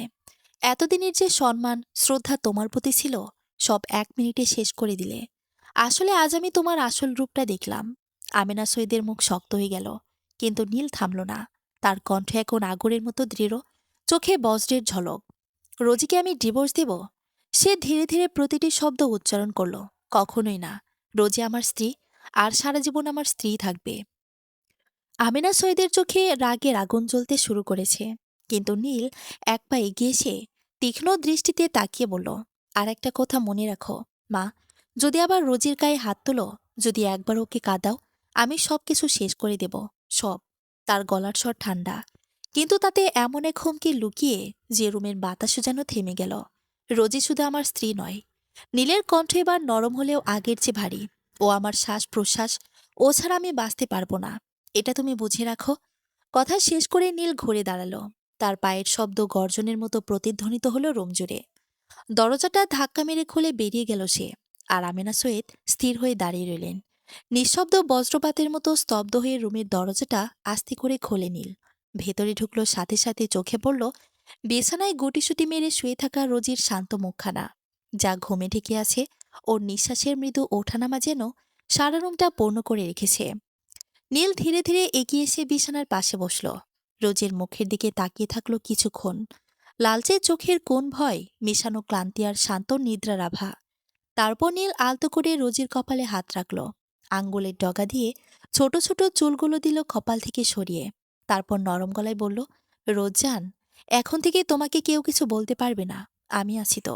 নীলের কণ্ঠে ছিল প্রতিশ্রুতির উষ্ণতা, আর চোখে গভীর অনুতাপের ছায়া। আমি জানি আমি তোমার উপর অনেক অন্যায় করেছি, অনেক কষ্ট দিয়েছি, কিন্তু এবার আর না। রোজ, এবার তোমাকে শুধু ভালোবাসা দিয়ে আগলে রাখবো প্রতিটা মুহূর্তে। রোজই ঘুমের ঘোরে সামান্য নড়ল, ঠোঁটের কোণে ক্ষীণ এক শান্ত হাসি ফুটে উঠল। নীল একটুখানি মৃদু হেসে তার মাথায় আলতো করে হাত বুলিয়ে দিল আবার, যেন আশ্বাস দিচ্ছে সব ঠিক হয়ে যাবে। তারপর ধীরে উঠে টেবিলের পাশে বসল, ল্যাপটপ খুলল। স্ক্রিনে নীল আলো তার মুখে পড়ছে, কিন্তু চোখে এখনো রোজের ছবিটায় স্পষ্ট ভালোবাসার, ভয়ের আর অটুট ভরসার প্রতিমূর্তি। রুমটা তখন নিস্তব্ধ, ল্যাপটপের হালকা আলোয় রুমটা অদ্ভুতভাবে শান্ত। নীল মনোযোগ দিয়ে কাজ করছে, কিবোর্ডের আঙ্গুলের টুংটাং শব্দ শুধু ভেসে আসছে নরম সুরের মতো। ঘড়িতে তখন বিকেল 4টা ছুঁই ছুঁই। হঠাৎ একটা কর্কশ চিৎকারে রুমের নিস্তব্ধতা চূর্ণ হয়ে গেল। আহ, না না না! রোজি চমকে উঠে বসেছে, নিঃশ্বাস কাঁপছে, চোখ দুটো ভয়ে বিস্ফোরিত। নীল ঘুরে তাকাতেই চেয়ার থেকে লাফিয়ে উঠে গেল, দৌড়ে এসে রোজির পাশে বসে বলল, রোজজান, কি হয়েছে তোমার? তার কণ্ঠে উৎকণ্ঠা, চোখে দুশ্চিন্তার ছায়া। এভাবে চিৎকার করছো কেন? বাজে স্বপ্ন দেখেছ? বলো, আমাকে বলো, কি হয়েছে তোমার? রোজির বুক দ্রুত ওঠানামা করছে, ঘাম জমেছে কপালে। ওর চোখে একটা আতঙ্কের ঝড় যেন এখনো দুঃস্বপ্নের ভেতরে আটকে আছে। কয়েক সেকেন্ড নীলের দিকে তাকিয়ে রইল, তারপর হঠাৎ এক ঝটকায় সরে গেল, নীলের হাত থেকে বিছানার অপর পাশে গিয়ে বসে পড়ল।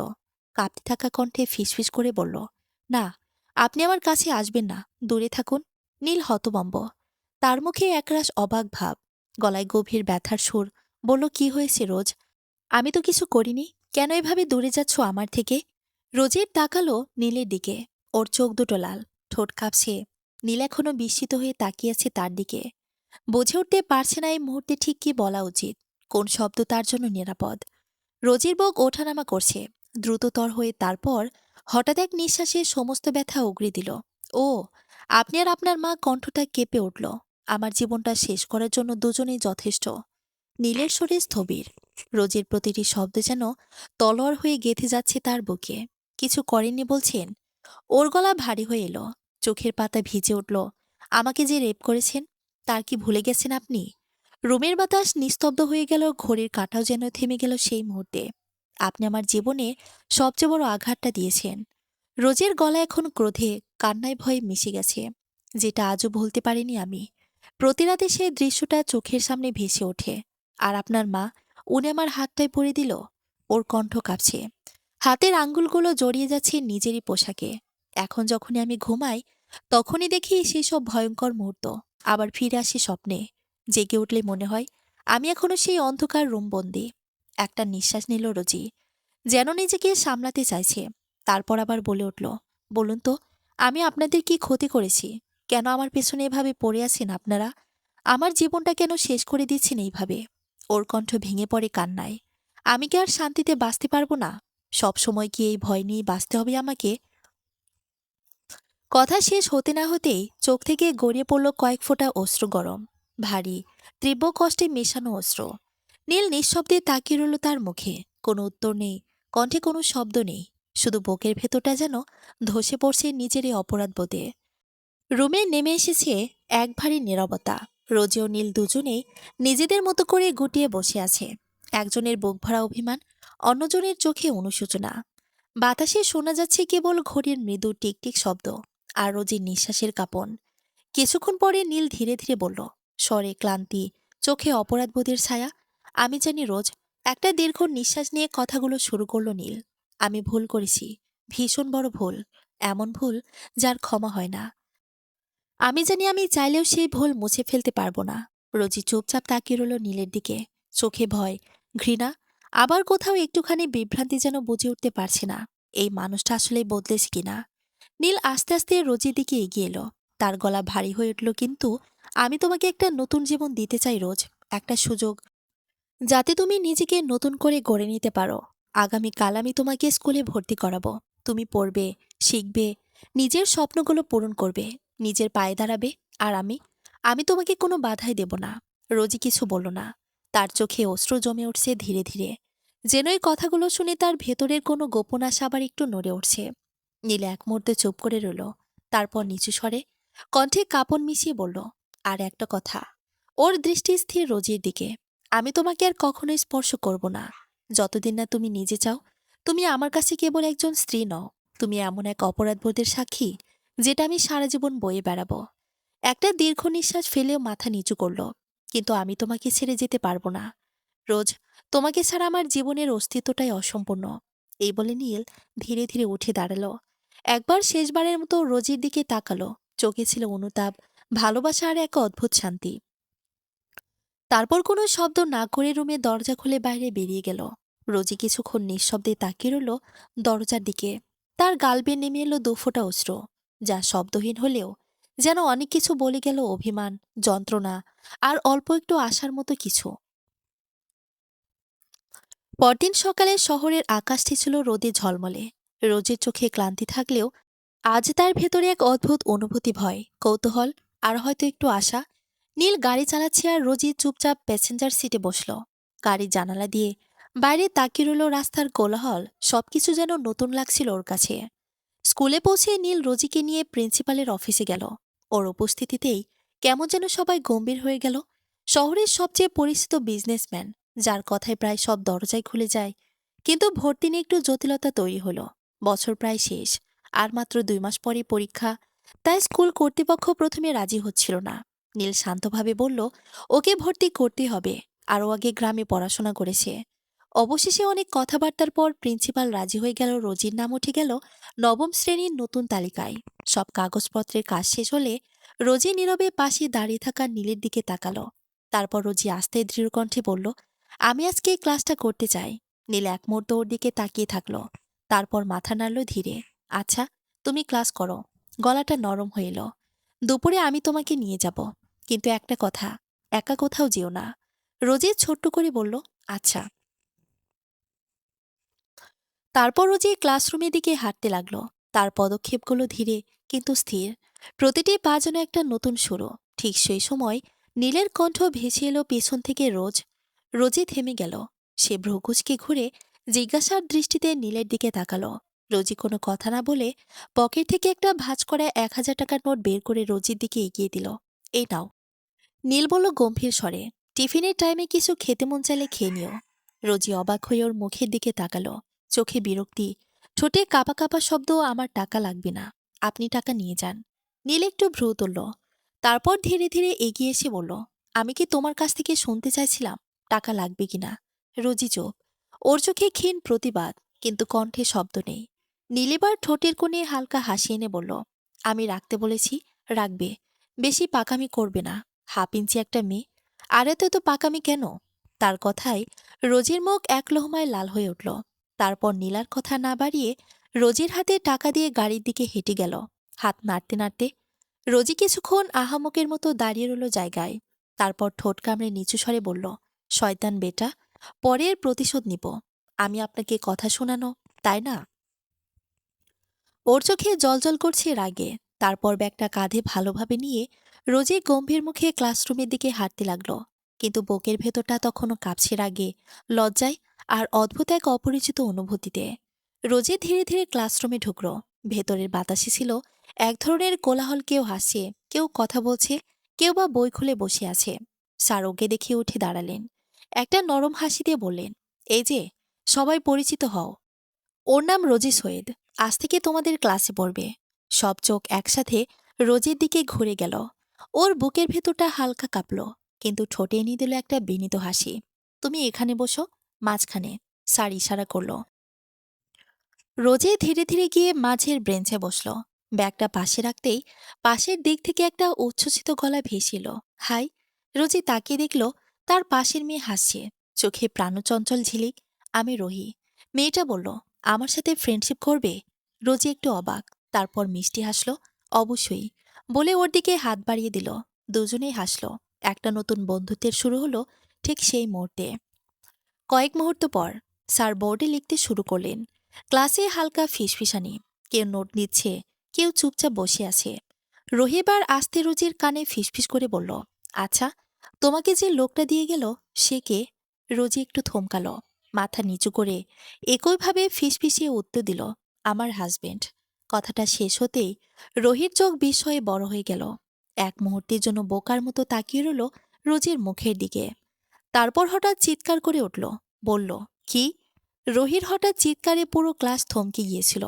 স্যার বোর্ডের সামনে থেকে ঘুরে তাকালেন, কপালে ভাঁজ ফেলে বললেন, কি হয়েছে রহি? কেন চেঁচিয়ে উঠলে? রহি মুখটা লাল করে ফেলল। তারপর হকচকিয়ে আমতা আমতা করে বলল, না না স্যার, আসলে আমি তেলাপোকা দেখেছিলাম তো, তাই একটু ভয় পেয়ে গিয়েছিলাম।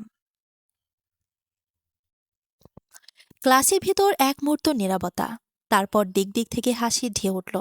কেউ কেউ চেপে হাসল, কেউ আবার খিকখিক করে উঠল। স্যার ভ্রুকুচকে বললেন, তেলাপোকা দেখে এমন চিৎকার করে নাকি? পরের বার এমন হলে কিন্তু ক্লাস থেকে বের করে দেব। রোহিত দ্রুত মাথা নাড়ল, জি স্যার, আর হবে না। স্যার আবার বোর্ডের দিকে ফিরে গেলেন। পুরো ক্লাস আবার স্বাভাবিক হয়ে গেল। শুধু রোহি হালকা বিরক্ত মুখে রোজির দিকে তাকিয়ে ফিসফিস করে বলল, কি হলো বলো, আমি ঠিক বলেছি না? রোজি অবাক হয়ে তাকিয়ে রইল ওর দিকে। এই মেয়েটা কেমন সহজে মিথ্যা বলল, তবু স্যারের সন্দেহ না হোক ভেবে চুপচাপ মাথা নাড়ল আর বলল, জি স্যার, ও ঠিক বলছে। স্যার সংক্ষিপ্ত গলায় বললেন, আচ্ছা, মনোযোগ দাও এখন। রোহে মুখে হালকা একটা ভিংচি কাটল চোখে দুষ্টুমি, ঠোঁটে মুচকি হাসি। রোজি সেটা দেখে হেসে ফেলল। একটা দমকা হাসি নয়, বরং নরম মিষ্টি এক হাসি, যার ভেতরে লজ্জা, কৃতজ্ঞতা আর একটুখানি আনন্দ লুকিয়েছিল। রোহি ফিসফিস করে বলল, ধন্যবাদ তোমাকে। রোজি বলল, এরকম মিথ্যা বলা ঠিক না। রোহি বলল, আরে একটু একটু বললে কিছু হয় না। রোজি ছোট ছোট চোখ করে তাকালো রোহির দিকে, আর রোহি দাঁত কেলিয়ে হেসে রোজিকে জড়িয়ে ধরল। রোজির এরকম পাগলামি দেখে রোজিও হেসে দিল। দুপুরে স্কুল ছুটি বাজতেই গেটের সামনে ভিড় জমে গেল। সবার হাসির আওয়াজ, ব্যাগের ঝলঝলানি, রিকশার ঘণ্টার শব্দ, সব মিলিয়ে যেন শহরের দুপুরটা জীবন্ত হয়ে উঠেছিল। রোহি আর রোজি একসাথে গেটের সামনে এসে দাঁড়ালো। গরমে দুজনের মুখ লালচে হয়ে উঠেছে, তবুও মুখে একরাশ হাসি। রোহি রিকশার দিকে হাত তুলে চিৎকার করে বলল, ভাই, রিকশা যাবে? রিকশাওয়ালা মাথা নাড়ল। রোহি ফিরে রোজির দিকে তাকিয়ে বলল, আচ্ছা রোজি, আমি তাহলে উঠি, আজকে দেখা আর হবে না। রোজি হালকা হাসল, আচ্ছা, সাবধানে যেও। রোহি রিকশায় উঠে বসল, একটু হাত নেড়ে বলল, বাই। তারপর ভিড়ের ভিতর মিলিয়ে গেল। রোজি গেটের পাশে দাঁড়িয়ে রইল, ব্যাগের ফিতে দুহাত চেপে ধরে নীরবে তাকিয়ে রইল রাস্তার দিকে। নীলের কথা মনে পড়ল। একা কোথাও যাবে না রোজ, তবু সে একরাশ আশ্বাস নিয়ে দাঁড়িয়ে থাকল। ভাবল, আর কম মিনিটই তো লাগবে নীলের আসতে। সময় কেটে গেল। 5 মিনিট 10 মিনিট রাস্তার হালকা ধুলো উড়ে এসে ওর স্কার্টে লাগছিল। ঠিক তখনই এক চকচকে কালো গাড়ি গেটের সামনে এসে দাঁড়ালো। ইঞ্জিন বন্ধ হওয়ার শব্দে রোজের দৃষ্টি ওদিকে গেল। সে কপাল কুঁচকে তাকালো, নীলের গাড়ি তো এটা না, তাহলে কে? এর আগে দরজার দুপাশ খুলে গেল। দুজন অপরিচিত পুরুষ দ্রুত নেমে এলো। তাদের মুখে গম্ভীর অভিব্যক্তি, চোখে কালো সানগ্লাস। রোজে পিছু হটতে গিয়েও থেমে গেল। কে আপনারা? কোনো উত্তর এলো না। এরই মাঝে এক লোক বিদ্যুৎ গতিতে সামনে এগিয়ে এসে ওর মুখে সাদা রুমাল চেপে ধরল। রোজির চোখ বড় হয়ে গেল, হাত পা ছটফট করতে লাগলো। কিন্তু কয়েক সেকেন্ডের মধ্যেই সব ঝাপসা হয়ে গেল। সব শব্দ, সব আলো মিলিয়ে গেল ঘন অন্ধকারে। লোক দুজন চোখাচোখি করে একবার মাথা নাড়ল, তারপর দ্রুত রোজিকে তুলে নিয়ে গাড়ির ভেতর ঢুকিয়ে দিল। গাড়ির দরজা ধীরে বন্ধ হলো। ইঞ্জিনের গর্জন উঠল, আর কালো গাড়িটা শহরের ভিড়ের মাঝে মিলিয়ে গেল, যেন কখনো সেখানে ছিলই না।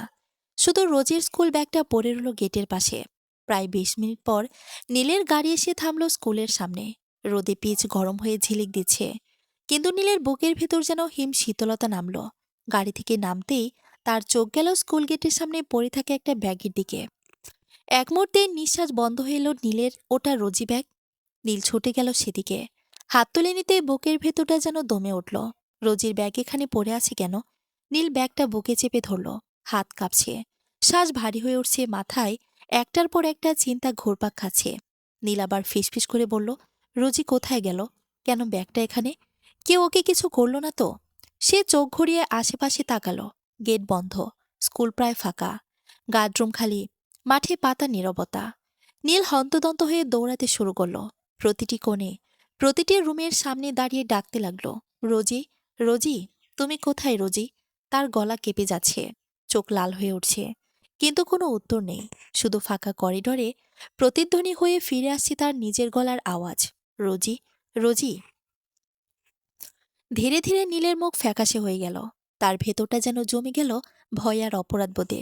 না না, কিছু হতে পারে না ওর। রোজি ঠিক আছে হয়তো, কোথাও গিয়েছে হয়তো, কিন্তু কথাগুলো নিজের কাছে যেন মিথ্যে শোনালো। নীল একটু হঠাৎ হাঁটু গেড়ে বসে পড়ল, ব্যাগটা বুকের কাছে টেনে ধরল, চোখ বন্ধ করে ফিসফিস করে বলল, রোজি, তুমি কোথায় যান? একবার ফিরে আসো প্লিজ। চারপাশের বাতাস নিঃশব্দ। হঠাৎ নীলের ফোন বেজে উঠল। নীলের কাপা হাতে মোবাইলটা প্রায় ফসকে যাচ্ছিল। স্ক্রিনে অপরিচিত নাম্বার। হৃস্পন্দন এক লাফে বেড়ে গেল। এক মুহূর্ত দেরি না করে ফোনটা কানে তুলতেই ওপাশ থেকে ভেসে এলো এক অজানা, ঠান্ডা, কর্কশ কণ্ঠ। যদি তোমার বউকে বাঁচাতে চাও, তাহলে এক্ষুনি আমার পাঠানো ঠিকানায় চলে আসো। একা আসবে, একদম একা। না হলে তোমার বইয়ের শেষটাও দেখতে পাবে না। এক মুহূর্তে যেন পুরো শরীরটা জমে গেল নীলের। চোখ লাল, শ্বাস ভারী। সে দাঁত চেপে গর্জে উঠল, রোজি কোথায়? কি করেছো ওর সাথে? আর তুমি কে? ওই পাশ থেকে ভেসে এলো এক হাহাকার ভরা অট্ট হাসি। সেই হাসিতে ভয় মিশে আছে, যেন মৃত্যুর আগমনী সুর বাজছে। আগে আসো, তারপর জানতে পারবে সব। এখনো তোমার বউকে কিছু করিনি, কিন্তু কতক্ষণ বাঁচবে সেটা নির্ভর করছে তোমার বুদ্ধির ওপর। বলেই ফোন কেটে গেল। এক সেকেন্ডের জন্য চারপাশ নিস্তব্ধ। শুধু নীলের শ্বাসের শব্দ শোনা যাচ্ছিল, ভারী, দ্রুত আর ক্রোধে কাঁপা। ঠিক তখনই ফোনে একটা নোটিফিকেশন ভেসে উঠল। স্ক্রিনে একটা লোকেশন, একটি পুরনো গোদাম ঘরের ঠিকানা। নীলের বুকের ভেতর থেকে যেন আগুন ছিটকে উঠল। রোজি শুধুই একটা নামই তার ঠোঁট থেকে বের হলো। এক মুহূর্ত দেরি না করে সে ব্যাগটা একপাশে ছুঁড়ে ফেলে দৌড়ে গাড়ির দিকে ছুটে গেল। ইঞ্জিন স্টার্ট হতেই গাড়ি গর্জে উঠল। চাকার নিচে ধুলো উড়ে আকাশে মিলিয়ে গেল। নীলের চোখে তখন শুধু একটাই দৃশ্য ভাসছে, রোজির মুখ, আর তার নিষ্পাপ হাসিটা, যেটা সে হারাতে চায় না। দুপুরের সূর্য মাথার ঠিক ওপরে দাঁড়িয়ে।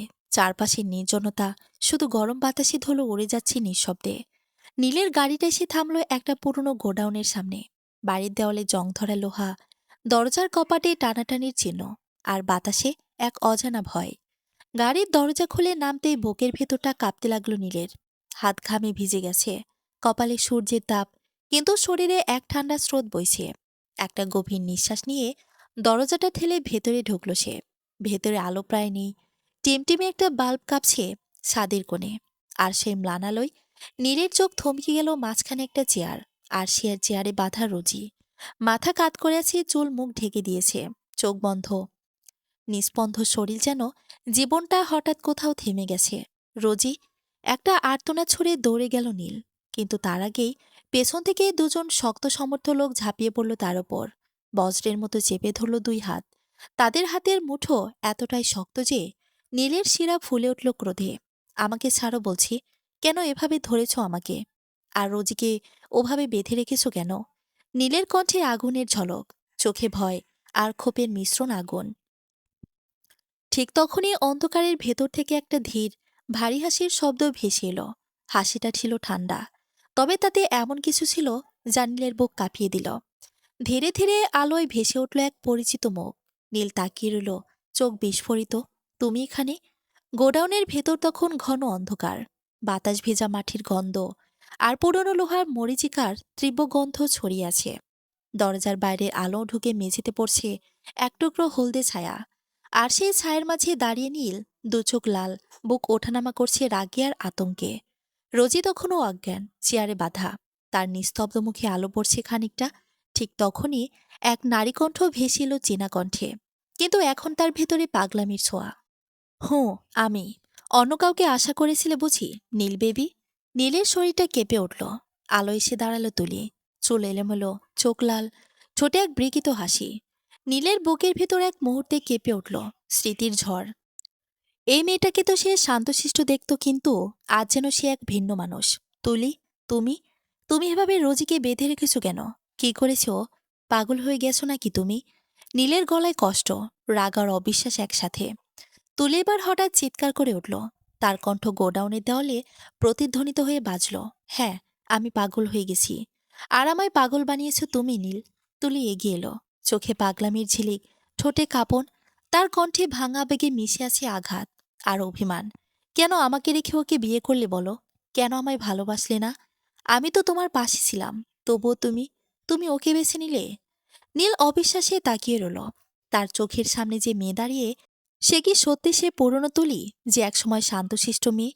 ধীরে ধীরে বলল নীল, তুমি কি বলছো তুলি? আমি তোমাকে সবসময় বোনের চোখে দেখেছি। তোমার জন্য এমন কিছু ভাবিনি কখনোই। তুলির চোখ হঠাৎ আরো বড় হয়ে উঠল। তার ঠোঁটে ফুটল এক তিক্ত হাসি, যেন ভেতরের সব ক্ষোভ জমে আছে সেই হাসিতে। বোন, মাই ফুড বোন, এখন আমি তোমায় একটাই সুযোগ দিচ্ছি নীল। তুলি এক পা এগিয়ে এসে রোজির দিকে এগিয়ে যে ওর গলায় ছুড়ে লাগলো, এক ঠান্ডা নিঃশ্বাসের মতো ভয় ছড়িয়ে। এখন চয়েস করো নীল, হয় আমাকে বিয়ে করবে, নয়তো তোমার রোজিকে হারাবে সারা জীবনের জন্য। নীলের নিঃশ্বাস আটকে গেল। তার চোখে ভয়, রাগ আর অবিশ্বাসের ঝড় ঘুরছে। গোডাউনের দেওয়াল যেন কেঁপে উঠছে তুলির পাগলামির প্রতিধ্বনিতে। বাইরে তখন সূর্য ডুবে যাচ্ছে। আলোর অন্ধকারের মাঝখানে দাঁড়িয়ে নীল বুঝতে পারছে তার জীবনের সবচেয়ে ভয়ঙ্কর সিদ্ধান্ত নিতে হবে এই মুহূর্তে। নীলের চোখ দুটো জ্বলছে রাগে, মুখ শক্ত হয়ে আছে ঠিকই, তখনই ঠাস। গোডাউনের ভেতরে একটা বিকট শব্দে প্রতিধ্বনিত হলো গুলির আওয়াজ। তুলি হঠাৎ চমকে উঠল, চোখ বড় করে বলল, গুলির শব্দ? কে গুলি চালালো? কোথা থেকে? নীল ধীরে ধীরে হাসল, একরকম ঠান্ডা, আত্মবিশ্বাসী আর বিজয়ী হাসি। তার চোখে এখন আগের আতঙ্কের জায়গায় ঝলমল করছে শান্ত দৃঢ়তা। তুমি কি ভেবেছিলে তুলি, কাব্যনীল সৈয়দ এতটাই বোকা যে একা একা এখানে চলে আসবে? নীল ধীরে ধীরে সামনে এগিয়ে এলো। তুলির চোখে তখন ভয়। সে কিছুটা পেছনে সরে গেল, ছুরিটা আঁকড়ে ধরে বলল, তুমি তুমি তাহলে? নীল মাথা নিচু করে মৃদু হেসে বলল, তবে হ্যাঁ, একটা ব্যাপারে আমি অবাক হয়েছি। আমি কখনোই ভাবিনি এই সবকিছুর পেছনে তুমিই থাকবে। তোমার থেকে এটা আশা করিনি তুলি। তুলি কিছু বলতে যাচ্ছিল, ঠিক তখনই গোডাউনের লোহার দরজা ভেঙে একসাথে কয়েকজন পুলিশ ঢুকে পড়ল। সবার হাতেই বন্দুক, আর সামনে হাঁটছে অফিসার রোশো, চোখে তীব্র দৃঢ়তা, মুখে কড়া ভঙ্গি। পুলিশ, কেউ নড়বে না। গোডাউনের বাতাসে ধুলো উড়ে গেল। উতলি উপায় না পেয়ে রোজির গলায় ছুরি চেপে ধরল। তারপর বলল, ওকে বাঁচাতে চাইলে আমাকে যেতে দেন। কিন্তু ঠিকই তখনই ঠাস, গুলিটা গিয়ে লাগে তুলির হাতে। চোখে বিস্ময়, মুখে ব্যথার আর্তচিৎকার। তুলি ফ্লোরে লুটিয়ে পড়ল, ছুরিটা হাত থেকে ছিটকে দড়িয়ে পড়ল। রোজির মুখে আলো পড়ল জানালা দিয়ে। সে ধীরে ধীরে চোখ খুলল, যেন দীর্ঘ নিদ্রা ভাঙল অবশেষে। নীল দৌড়ে রোজির দিকে গেল। তার মুখের ঘাম মুছে নরম কণ্ঠে বলল, সব ঠিক আছে রোজি, আমি এসেছি। দুজন পুলিশ এগিয়ে এসে নীলকে ধরে রাখা লোক দুটোকে টেনে তুলল, হ্যান্ডকাপ পরিয়ে বাইরে নিয়ে গেল জোরে ধমক দিতে দিতে। রোশন নীলের দিকে তাকিয়ে বলল, আপনি ঠিক সময়ে সিগন্যাল পাঠিয়েছিলেন। আর 1 মিনিট দেরি হলে ব্যাপারটা অন্যরকম হতে পারত স্যার।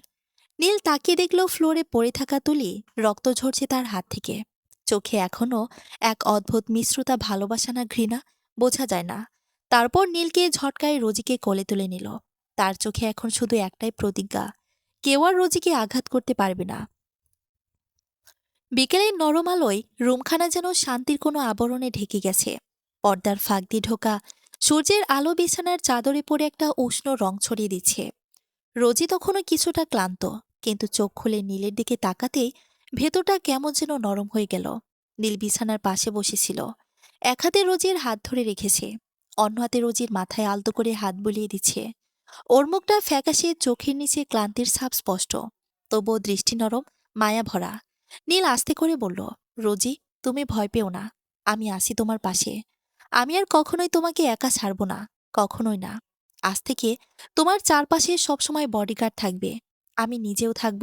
আমার ভুল হয়েছে, তোমাকে একা স্কুলে পাঠানোটা জীবনের সবচেয়ে ভুল ছিল। আমি খুবই দুঃখিত রোজি। রোজি একদৃষ্টে তাকিয়ে থাকলো নীলের দিকে। ওর গলায় অনুশোচনার সত্যি স্পর্শ ছিল, যেটা মিথ্যে বলা যায় না। নীলের চোখে কিছু যেন কেঁপে উঠছিল, হয়তো ভয়, হয়তো ভালোবাসা। রোজি ধীরে ধীরে উঠে বসার চেষ্টা করল। নীল তৎক্ষণাৎ এগিয়ে এসে ওকে তুলে বালিশে ঠেস দিয়ে বসিয়ে দিল। রোজি ঠোঁট চেপে একটা হালকা হাসি দিল। আপনি যদি আমার পাশে থাকেন, তাহলে আমি আর কোনো ভয় পাব না। কিন্তু একটা কথা মনে রাখবেন, আমি দুর্বল নই নীল। আমি আর কাঁদব না, ভয় পাব না। আজ থেকে আমিও নিজেকে বদলাবো। নীল রোজির হাতটা শক্ত করে ধরল, ঠোঁটের কোণে এক চিলতে শান্ত হাসি খেলল। এটাই তো চাই রোজি, আমি চাই তুমি শক্ত হও, নিজের মতো করে বাঁচো, কিন্তু আমার আশ্রয় থেকো, আমার জীবনে থেকো। বিকেলের নরম আলো তখন ধীরে ধীরে গোধূলি রঙে বদলে যাচ্ছে। রোজির রুমখানে যেন এক অদ্ভুত প্রশান্তিতে ভরে উঠেছে, নীরব কিন্তু ভেতরে ভেতরে এক মিষ্টি টান। জানালার পাশে বসে থাকা নীলের মুখে ক্লান্তির ছায়া থাকলেও চোখের ভেতর এক অনিবার্জনীয় কমলতা খেলা করছে। রোজি একটু পাশ ফিরে তাকালো নীলের দিকে। তারপর দুষ্টুমি ভরা কণ্ঠে বলল, সকালে তো আপনি আমাকে পাকামো বলেছিলেন, তাই না? এখন যদি আমি পাকামো করে বলি যে আমি আর আপনার সাথে থাকতে চাই না, তখন আপনি কি করবেন নীল? আমাকে জোর করবেন নাকি? নীল মুচকি এসে ওর দিকে তাকালো, সেই চেনা শান্ত দৃষ্টি যেটাতে অভিমান মায়া দুটোই মিশে আছে। তারপর ধীরে শান্ত স্বরে বলল, রোজি, একটা কথা বলি, আমি তোমাকে অনেক ভালোবাসি, নিজের জীবনের থেকেও বেশি। কিন্তু আমি এখন বুঝেছি, ভালোবাসা মানে জোর করা না, প্রমাণ করা। আমি তোমাকে আর কোনো কষ্ট দিতে চাই না। তুমি যদি আমার সাথে না থেকেও খুশি থাকো, আমি চাই তুমি সেখানেই থাকো, কারণ তোমার হাসি আমার শান্তি। রোজি স্তব্ধ হয়ে গেল।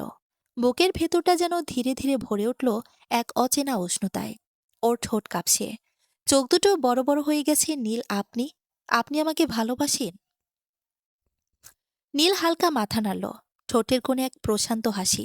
হ্যাঁ রোজি, যেদিন প্রথম তোমাকে দেখেছিলাম সেদিনই বুঝেছিলাম আমি তোমাকে হারাতে পারবো না। আমি সেই মানুষ নই যে ভালোবাসার নাম করে কষ্ট দেয়। আমি চাই তুমি হাসো, আমি দূর থেকে দেখতে পারি তোমার সেই হাসি, সেটাই আমার ভালোবাসা। রোজি চুপচাপ তাকিয়ে রইল। এই মানুষটা যাকে একসময় ঘৃণা করত, সেই মানুষটাই আজ নিজের চোখের সামনে ভালোবাসাকে সবচেয়ে নিঃস্বার্থভাবে সংজ্ঞায়িত করছে। জানালার বাইরে হালকা বাতাস বইছে, পর্দা দুলছে, আর ঘরের ভেতর দুজন মানুষের মধ্যকার দূরত্বটা নীরবে গলে যাচ্ছে। রোজের মুখে এক ছিলতে হাসি ফুটে উঠল, একটা লাজুক, শান্ত আর স্বস্তির হাসি। বিকেলের হালকা রোদে বারান্দাটা যেন এক শান্ত নিস্তব্ধতার ছায়ায় ডুবে আছে। বাতাসে শিউলি ফুলের গন্ধ, পাখি ডাকার চারপাশে একরাশ প্রশান্তি। রোজে চেয়ারে বসে আছে, চুলগুলো আলতো করে কাঁধে পড়ে আছে, আর তার চোখে আকাশের দিকে। মনে হয় যেন কিছু ভাবছে গভীরভাবে। ঠিক তখনই নীল এসে পাশে বসল, হাতে কফির কাপ, মুখে এক দুষ্ট মুচকি আসি। সে রোজির দিকে তাকিয়ে মৃদুস্বরে বলল, কি করছো তুমি, মিসেস নীল সৈয়দ? রোজি নীলের দিকে একবার তাকিয়ে আবার দৃষ্টি ফিরিয়ে দিল আকাশের দিকে। ঠোঁটের কোণে হালকা হাসি খেলে গেল। কি আর করব, বসে বসে ভাবছি। নীল কপাল কুঁচকে রোজির দিকে একটু ঝুঁকে বলল, কি নিয়ে ভাবছো এতক্ষণ ধরে? রোজি এবার মুখ ঘুরিয়ে তাকালো নীলের দিকে, চোখে দুষ্টুমির ঝিলিক। বলবো না। নীল হেসে উঠে গম্ভীর সুরে বলল, না না, বলতেই হবে। রোজি ঠোঁট কামড়ে বলল, যদি না বলি?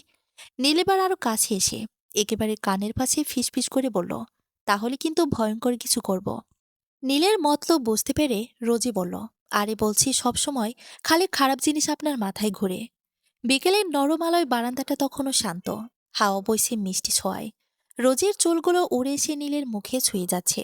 দুজনের মধ্যে যেন এক অদ্ভুত নীরবতা, যেখানে কথা কম, অনুভূতি বেশি। একটু পর নীল ঠোঁট কামড়ে মুচকি এসে বলল, এত সুন্দরী বউ যদি চোখের সামনে দিয়ে ঘোরাঘুরি করে, তাহলে কি মাথায় এসব না এসে পারা যায়? রোজি ভ্রু তুলে তাকালো, চোখে মৃদু রাগের ভান, কিন্তু মুখে লুকানো হাসি। আপনার কোনো কথা সিরিয়াস হতে পারে না, তাই না? নীল কফিতে চুমুক দিল। এক মুহূর্ত চুপ করে থেকে গম্ভীর গলায় বলল, আচ্ছা, তুমি বলেছিলে ভাবছিলে কিছু, সেটা বলো তো। রোজি এবার নিঃশ্বাস নিয়ে ধীরে ধীরে বলল, আমি আসলে ভাবছিলাম আমি আপনাকে একটা সুযোগ দিতে চাই। নীল ভ্রুকুচকে তাকালো, মুখে বিস্ময়ের ছাপ। সুযোগ? কেমন সুযোগ? রোজির চোখে তখন এক অদ্ভুত কমলতা। সে বলল, আপনাকে সুযোগ দিব আমার সাথে সারা জীবন থাকার। আমি থাকবো আপনার পাশে সব সময়, সারা জীবন। নীল এক মুহূর্ত স্থির হয়ে তাকিয়ে রইল রোজির মুখের দিকে, যেন বিশ্বাস করতে পারছে না যে কথাটা শুনছে সেটা সত্যি। তার চোখে তখন এক ঝিলিক আনন্দের, একরাশ অবাক হয়ে ওঠা সুখের। পরক্ষণে ঠোঁটের কোণে ফুটে উঠল হালকা হাসি। সে কফির মগটা টেবিলে রাখল, তারপর ধীরে ধীরে উঠে দাঁড়ালো। এক পা, দুই পা এগিয়ে এসে রোজির সামনে ফ্লোরে বসে পড়ল। রোজি অবাক হয়ে তাকিয়ে রইল। নীল দুহাত বাড়িয়ে রোজির হাত দুটো নিজের হাতে তুলে নিল, তার গলা কাঁপছে হালকা আবেগে। রোজি, তুমি জানো না এই কথাটা শুনবো বলে আমি কতটা অপেক্ষা করেছি। রোজির চোখে জল চিকচিক করছিল। নীল তার হাত শক্ত করে ধরল, যেন এই একবারই পেলে আর ছাড়বে না কখনো। রোজি শান্তভাবে চেয়ারে বসেছিল, কিন্তু নীলের কণ্ঠে হঠাৎ ভারী হয়ে উঠল, এক অদ্ভুত স্বর, যেন বুকের ভেতর অনেক পুরনো কষ্ট আজ বেরিয়ে আসছে ধীরে ধীরে। নীল ধীরে বলল, রোজি, একটা কথা তোমাকে বলার ছিল অনেকদিন ধরে। রোজি চুপ করে তাকিয়ে রইল তার দিকে। নীল এক নিঃশ্বাসে বলল, আসলে আমার বোনটাকে তুলি মেরেছিল। তারপর সেই দোষটা চাপিয়ে দিয়েছিল তোমার ভাইয়ের ঘাড়ে। জানো, তখন আমার মাথায় শুধু একটা কথাই ঘুরছিল, প্রতিশোধ। আমি ভাবছিলাম যেভাবেই হোক আমি তার প্রতিশোধ নেব। সে থেমে গেল এক মুহূর্ত। চোখের কোণে কষ্ট জমে উঠেছে, কণ্ঠটা ভারী। কিন্তু এখন বুঝি আমি ভুল করেছিলাম। আমি তোমাকে কষ্ট দিয়েছি, আমি তোমাকে অপমানিত করেছি সবার সামনে। তবু একটা কথা বলতে চাই, আমাকে তুমি ক্ষমা করে দিও রোজি। আমি জানি আমি হয়তো সেই ক্ষমা পাবো না, কিন্তু আমি কথা দিচ্ছি আমার ভালোবাসা দিয়ে তোমাকে আগলে রাখবো সারা জীবন। রোজি কিছুক্ষণ নিঃশব্দে বসে রইল। তার চোখে জল চিকচিক করছিল, কিন্তু মুখে একটা অভিযোগ নেই। তারপর হঠাৎ সে চেয়ারে বসে থাকতে পারল না। ধীরে ধীরে উঠে এসে নীলের পাশে ফ্লোরে বসে পড়ল। রোজি নরম কণ্ঠে বলল, আপনি যা করেছেন তাতে আমি আপনাকে মাফ করে দিয়েছি নীল। জীবন সবসময় সাদা কালো নয়। অনেক সময় আমরা কষ্টের ভেতর থেকেও ঠিকটা খুঁজে পাই। তাই আর এরকম কথা বলবেন না প্লিজ। নীল রোজের চোখের দিকে তাকিয়ে থাকল, যেন সেই দৃষ্টিতে শান্তি খুঁজছে। তারপর নিঃশব্দে রোজির হাত ধরল। কিছুক্ষণ দুইজন নীরব রইল। তারপর নীল রোজির দিকে তাকিয়ে বলল, তাহলে কি তুমি আমাকে ভালোবাসো রোজি? রোজি মুখ ফিরিয়ে আকাশের দিকে তাকালো। ঠোঁটের কোণে এক দুষ্ট হাসি খেলে গেল। বলবো না। নীল হালকা হেসে কপাল কুঁচকাল। ও, তাহলে মানে তুমি আমাকে ভালোবাসো না, শুধু ক্ষমা করেছ, তাই তো? রোজি এবার তার দিকে তাকিয়ে ঠোঁট কামড়ে মুচকি হাসল। এত বড় মানুষ, তাও কেমন বাচ্চাদের মতো কথা বলেন। নীল কিছু বলতে যাচ্ছিল, ঠিক তখনই রোজি ধীরে শান্ত গলায় বলল, আমি আপনাকে ভালোবাসি না নীল। এক মুহূর্তে নীলের মুখে ছায়া নেমে এলো। তার চোখে হালকা দুঃখ, ঠোঁটের হাসিটা মিলিয়ে গেল নিঃশব্দে। কিন্তু রোজি থামল না। সে একটু ঝুঁকে নীলের দিকে তাকিয়ে থাকল। আমি আপনাকে ভালোবাসি না নীল, কিন্তু আপনি আশেপাশে থাকলে আমার খুব শান্তি লাগে। আপনি না থাকলে কেমন বুকটা খালি খালি লাগে জানেন। আপনি কেয়ার করলে মনে হয় পৃথিবীর সবটুকু নিরাপত্তা আমার। কিন্তু কেউ যদি করে, তেমন ভালো লাগে না। তারপর একটু থেমে আবার মৃদু গলায় বলল, আপনি বকলেও ভালো লাগে, আর আপনি আদর করলেও ভালো লাগে। কথাটা শেষ হতেই রোজির মুখে লজ্জার ছাপ ছড়িয়ে পড়ল। ঠোঁট কামড়ে মাথাটা নিচু করে ফেলল, যেন নিজের কথার মধ্যে ডুবে যাচ্ছে। নীল এতক্ষণ তার মিষ্টি কথাগুলো মনোযোগ দিয়ে শুনছিল। চোখের কোণে মায়ার ঠোঁটে একরাশ দুষ্টুমি মিশেছিল। হঠাৎ সে ধীরে ধীরে রোজির দিকে ঝুঁকে এলো। তারপর নরম ভঙ্গিতে রোজিকে নিজের কোলে টেনে নিল। রোজি অবাক হয়ে তাকালো। নীলের বুকের উপর তার হাত স্থির হয়ে গেল। নীলের কণ্ঠে তখন হাসির সুর, কিন্তু চোখে মায়ার ঝিলিক। তাই নাকি আমার পিচ্চি বউ? নীল হালকা করে রোজের কোমল জড়িয়ে ধরল। আমি আদর করলেও ভালো লাগে, তাই না? আগে বললে না কেন? আমি তো শুধু শুধু তোমার থেকে দূরে ছিলাম এতদিন। রোজি লজ্জায় চোখ বন্ধ করে ফেলল। গাল দুটো লাল হয়ে উঠল বিকেলের রোদের মতো। আর তার গোলাপি ঠোঁট দুটো তিরতির করে কাঁপতে লাগল। নীলের বুকের ভিতর তখন এক অদ্ভুত শান্তি বয়ে যাচ্ছে, যেন বহুদিনের অস্থিরতা এক মুহূর্তে মিশে গেল রোজির নিঃশ্বাসের ভেতর। তারপর নীল আস্তে করে রোজির গলায় মুখ ডুবিয়ে ছোট ছোট চুমো দিতে থাকে। এতে রোজির নরম দেহখানা বারংবার কেঁপে ওঠে। রোজি নিজের ঠোঁট কামড়ে তারপর সহ্য করে যাচ্ছে। অনেকদিন তো হলো নীলকে দূরে সরিয়ে রেখেছে। এতে নীলের সাথে ও কষ্ট পেয়েছে, তাই আর দূরে সরাতে চায় না। বেশ কিছুক্ষণ পর নীল মাথা তুলে রোজির দিকে তাকায়। তারপর ফিসফিস করে বলে, অনেক ভালোবাসি আমি তোমাকে। সারা জীবন আমার সাথে থেকো, আর দূরে চলে যেও না। রোজি বলল, আর কখনোই আপনার থেকে দূরে যাব না নীল। নীল হাসল। তারপর রোজিকে কোলে তুলে বলল, তাহলে একটু ভালোবাসার সাগর ডুব দিয়ে আজকে। রোজি নীলের প্রস্তুত বুকে মুখ লুকিয়ে বলল, হুঁ। রোজির গাল তখনও আগুনের মতো লাল, চোখ নিচু, ঠোঁটের কোণে হালকা হাসি। নীলর এই লজ্জা দেখে শব্দ করে হেসে উঠল। আমার পিচ্চি বউটার এত লজ্জা! কণ্ঠে রসিকতা, কিন্তু চোখে আদর ঝরে পড়ছে। রোজি কিছু বলল না, শুধু হেসে নীলের বুকে মুখ গুজে রইল। সেই হাসির মায়ে যেন বেলকনিটা নরম হয়ে উঠল। বাতাসে ভেসে বেড়ালো এক অচেনা উষ্ণতা। নীলার এক মুহূর্ত দেরি না করে রুমের দিকে পা বাড়ালো। বাইরে সূর্যের শেষ আলো ব্যালকনিতে এসে পড়েছে, আর রুমের ভেতর ধীরে ধীরে নেমে আসছে এক প্রশান্ত সন্ধ্যা, যেখানে ভালোবাসা নিঃশব্দে কথা বলে। সমাপ্তি।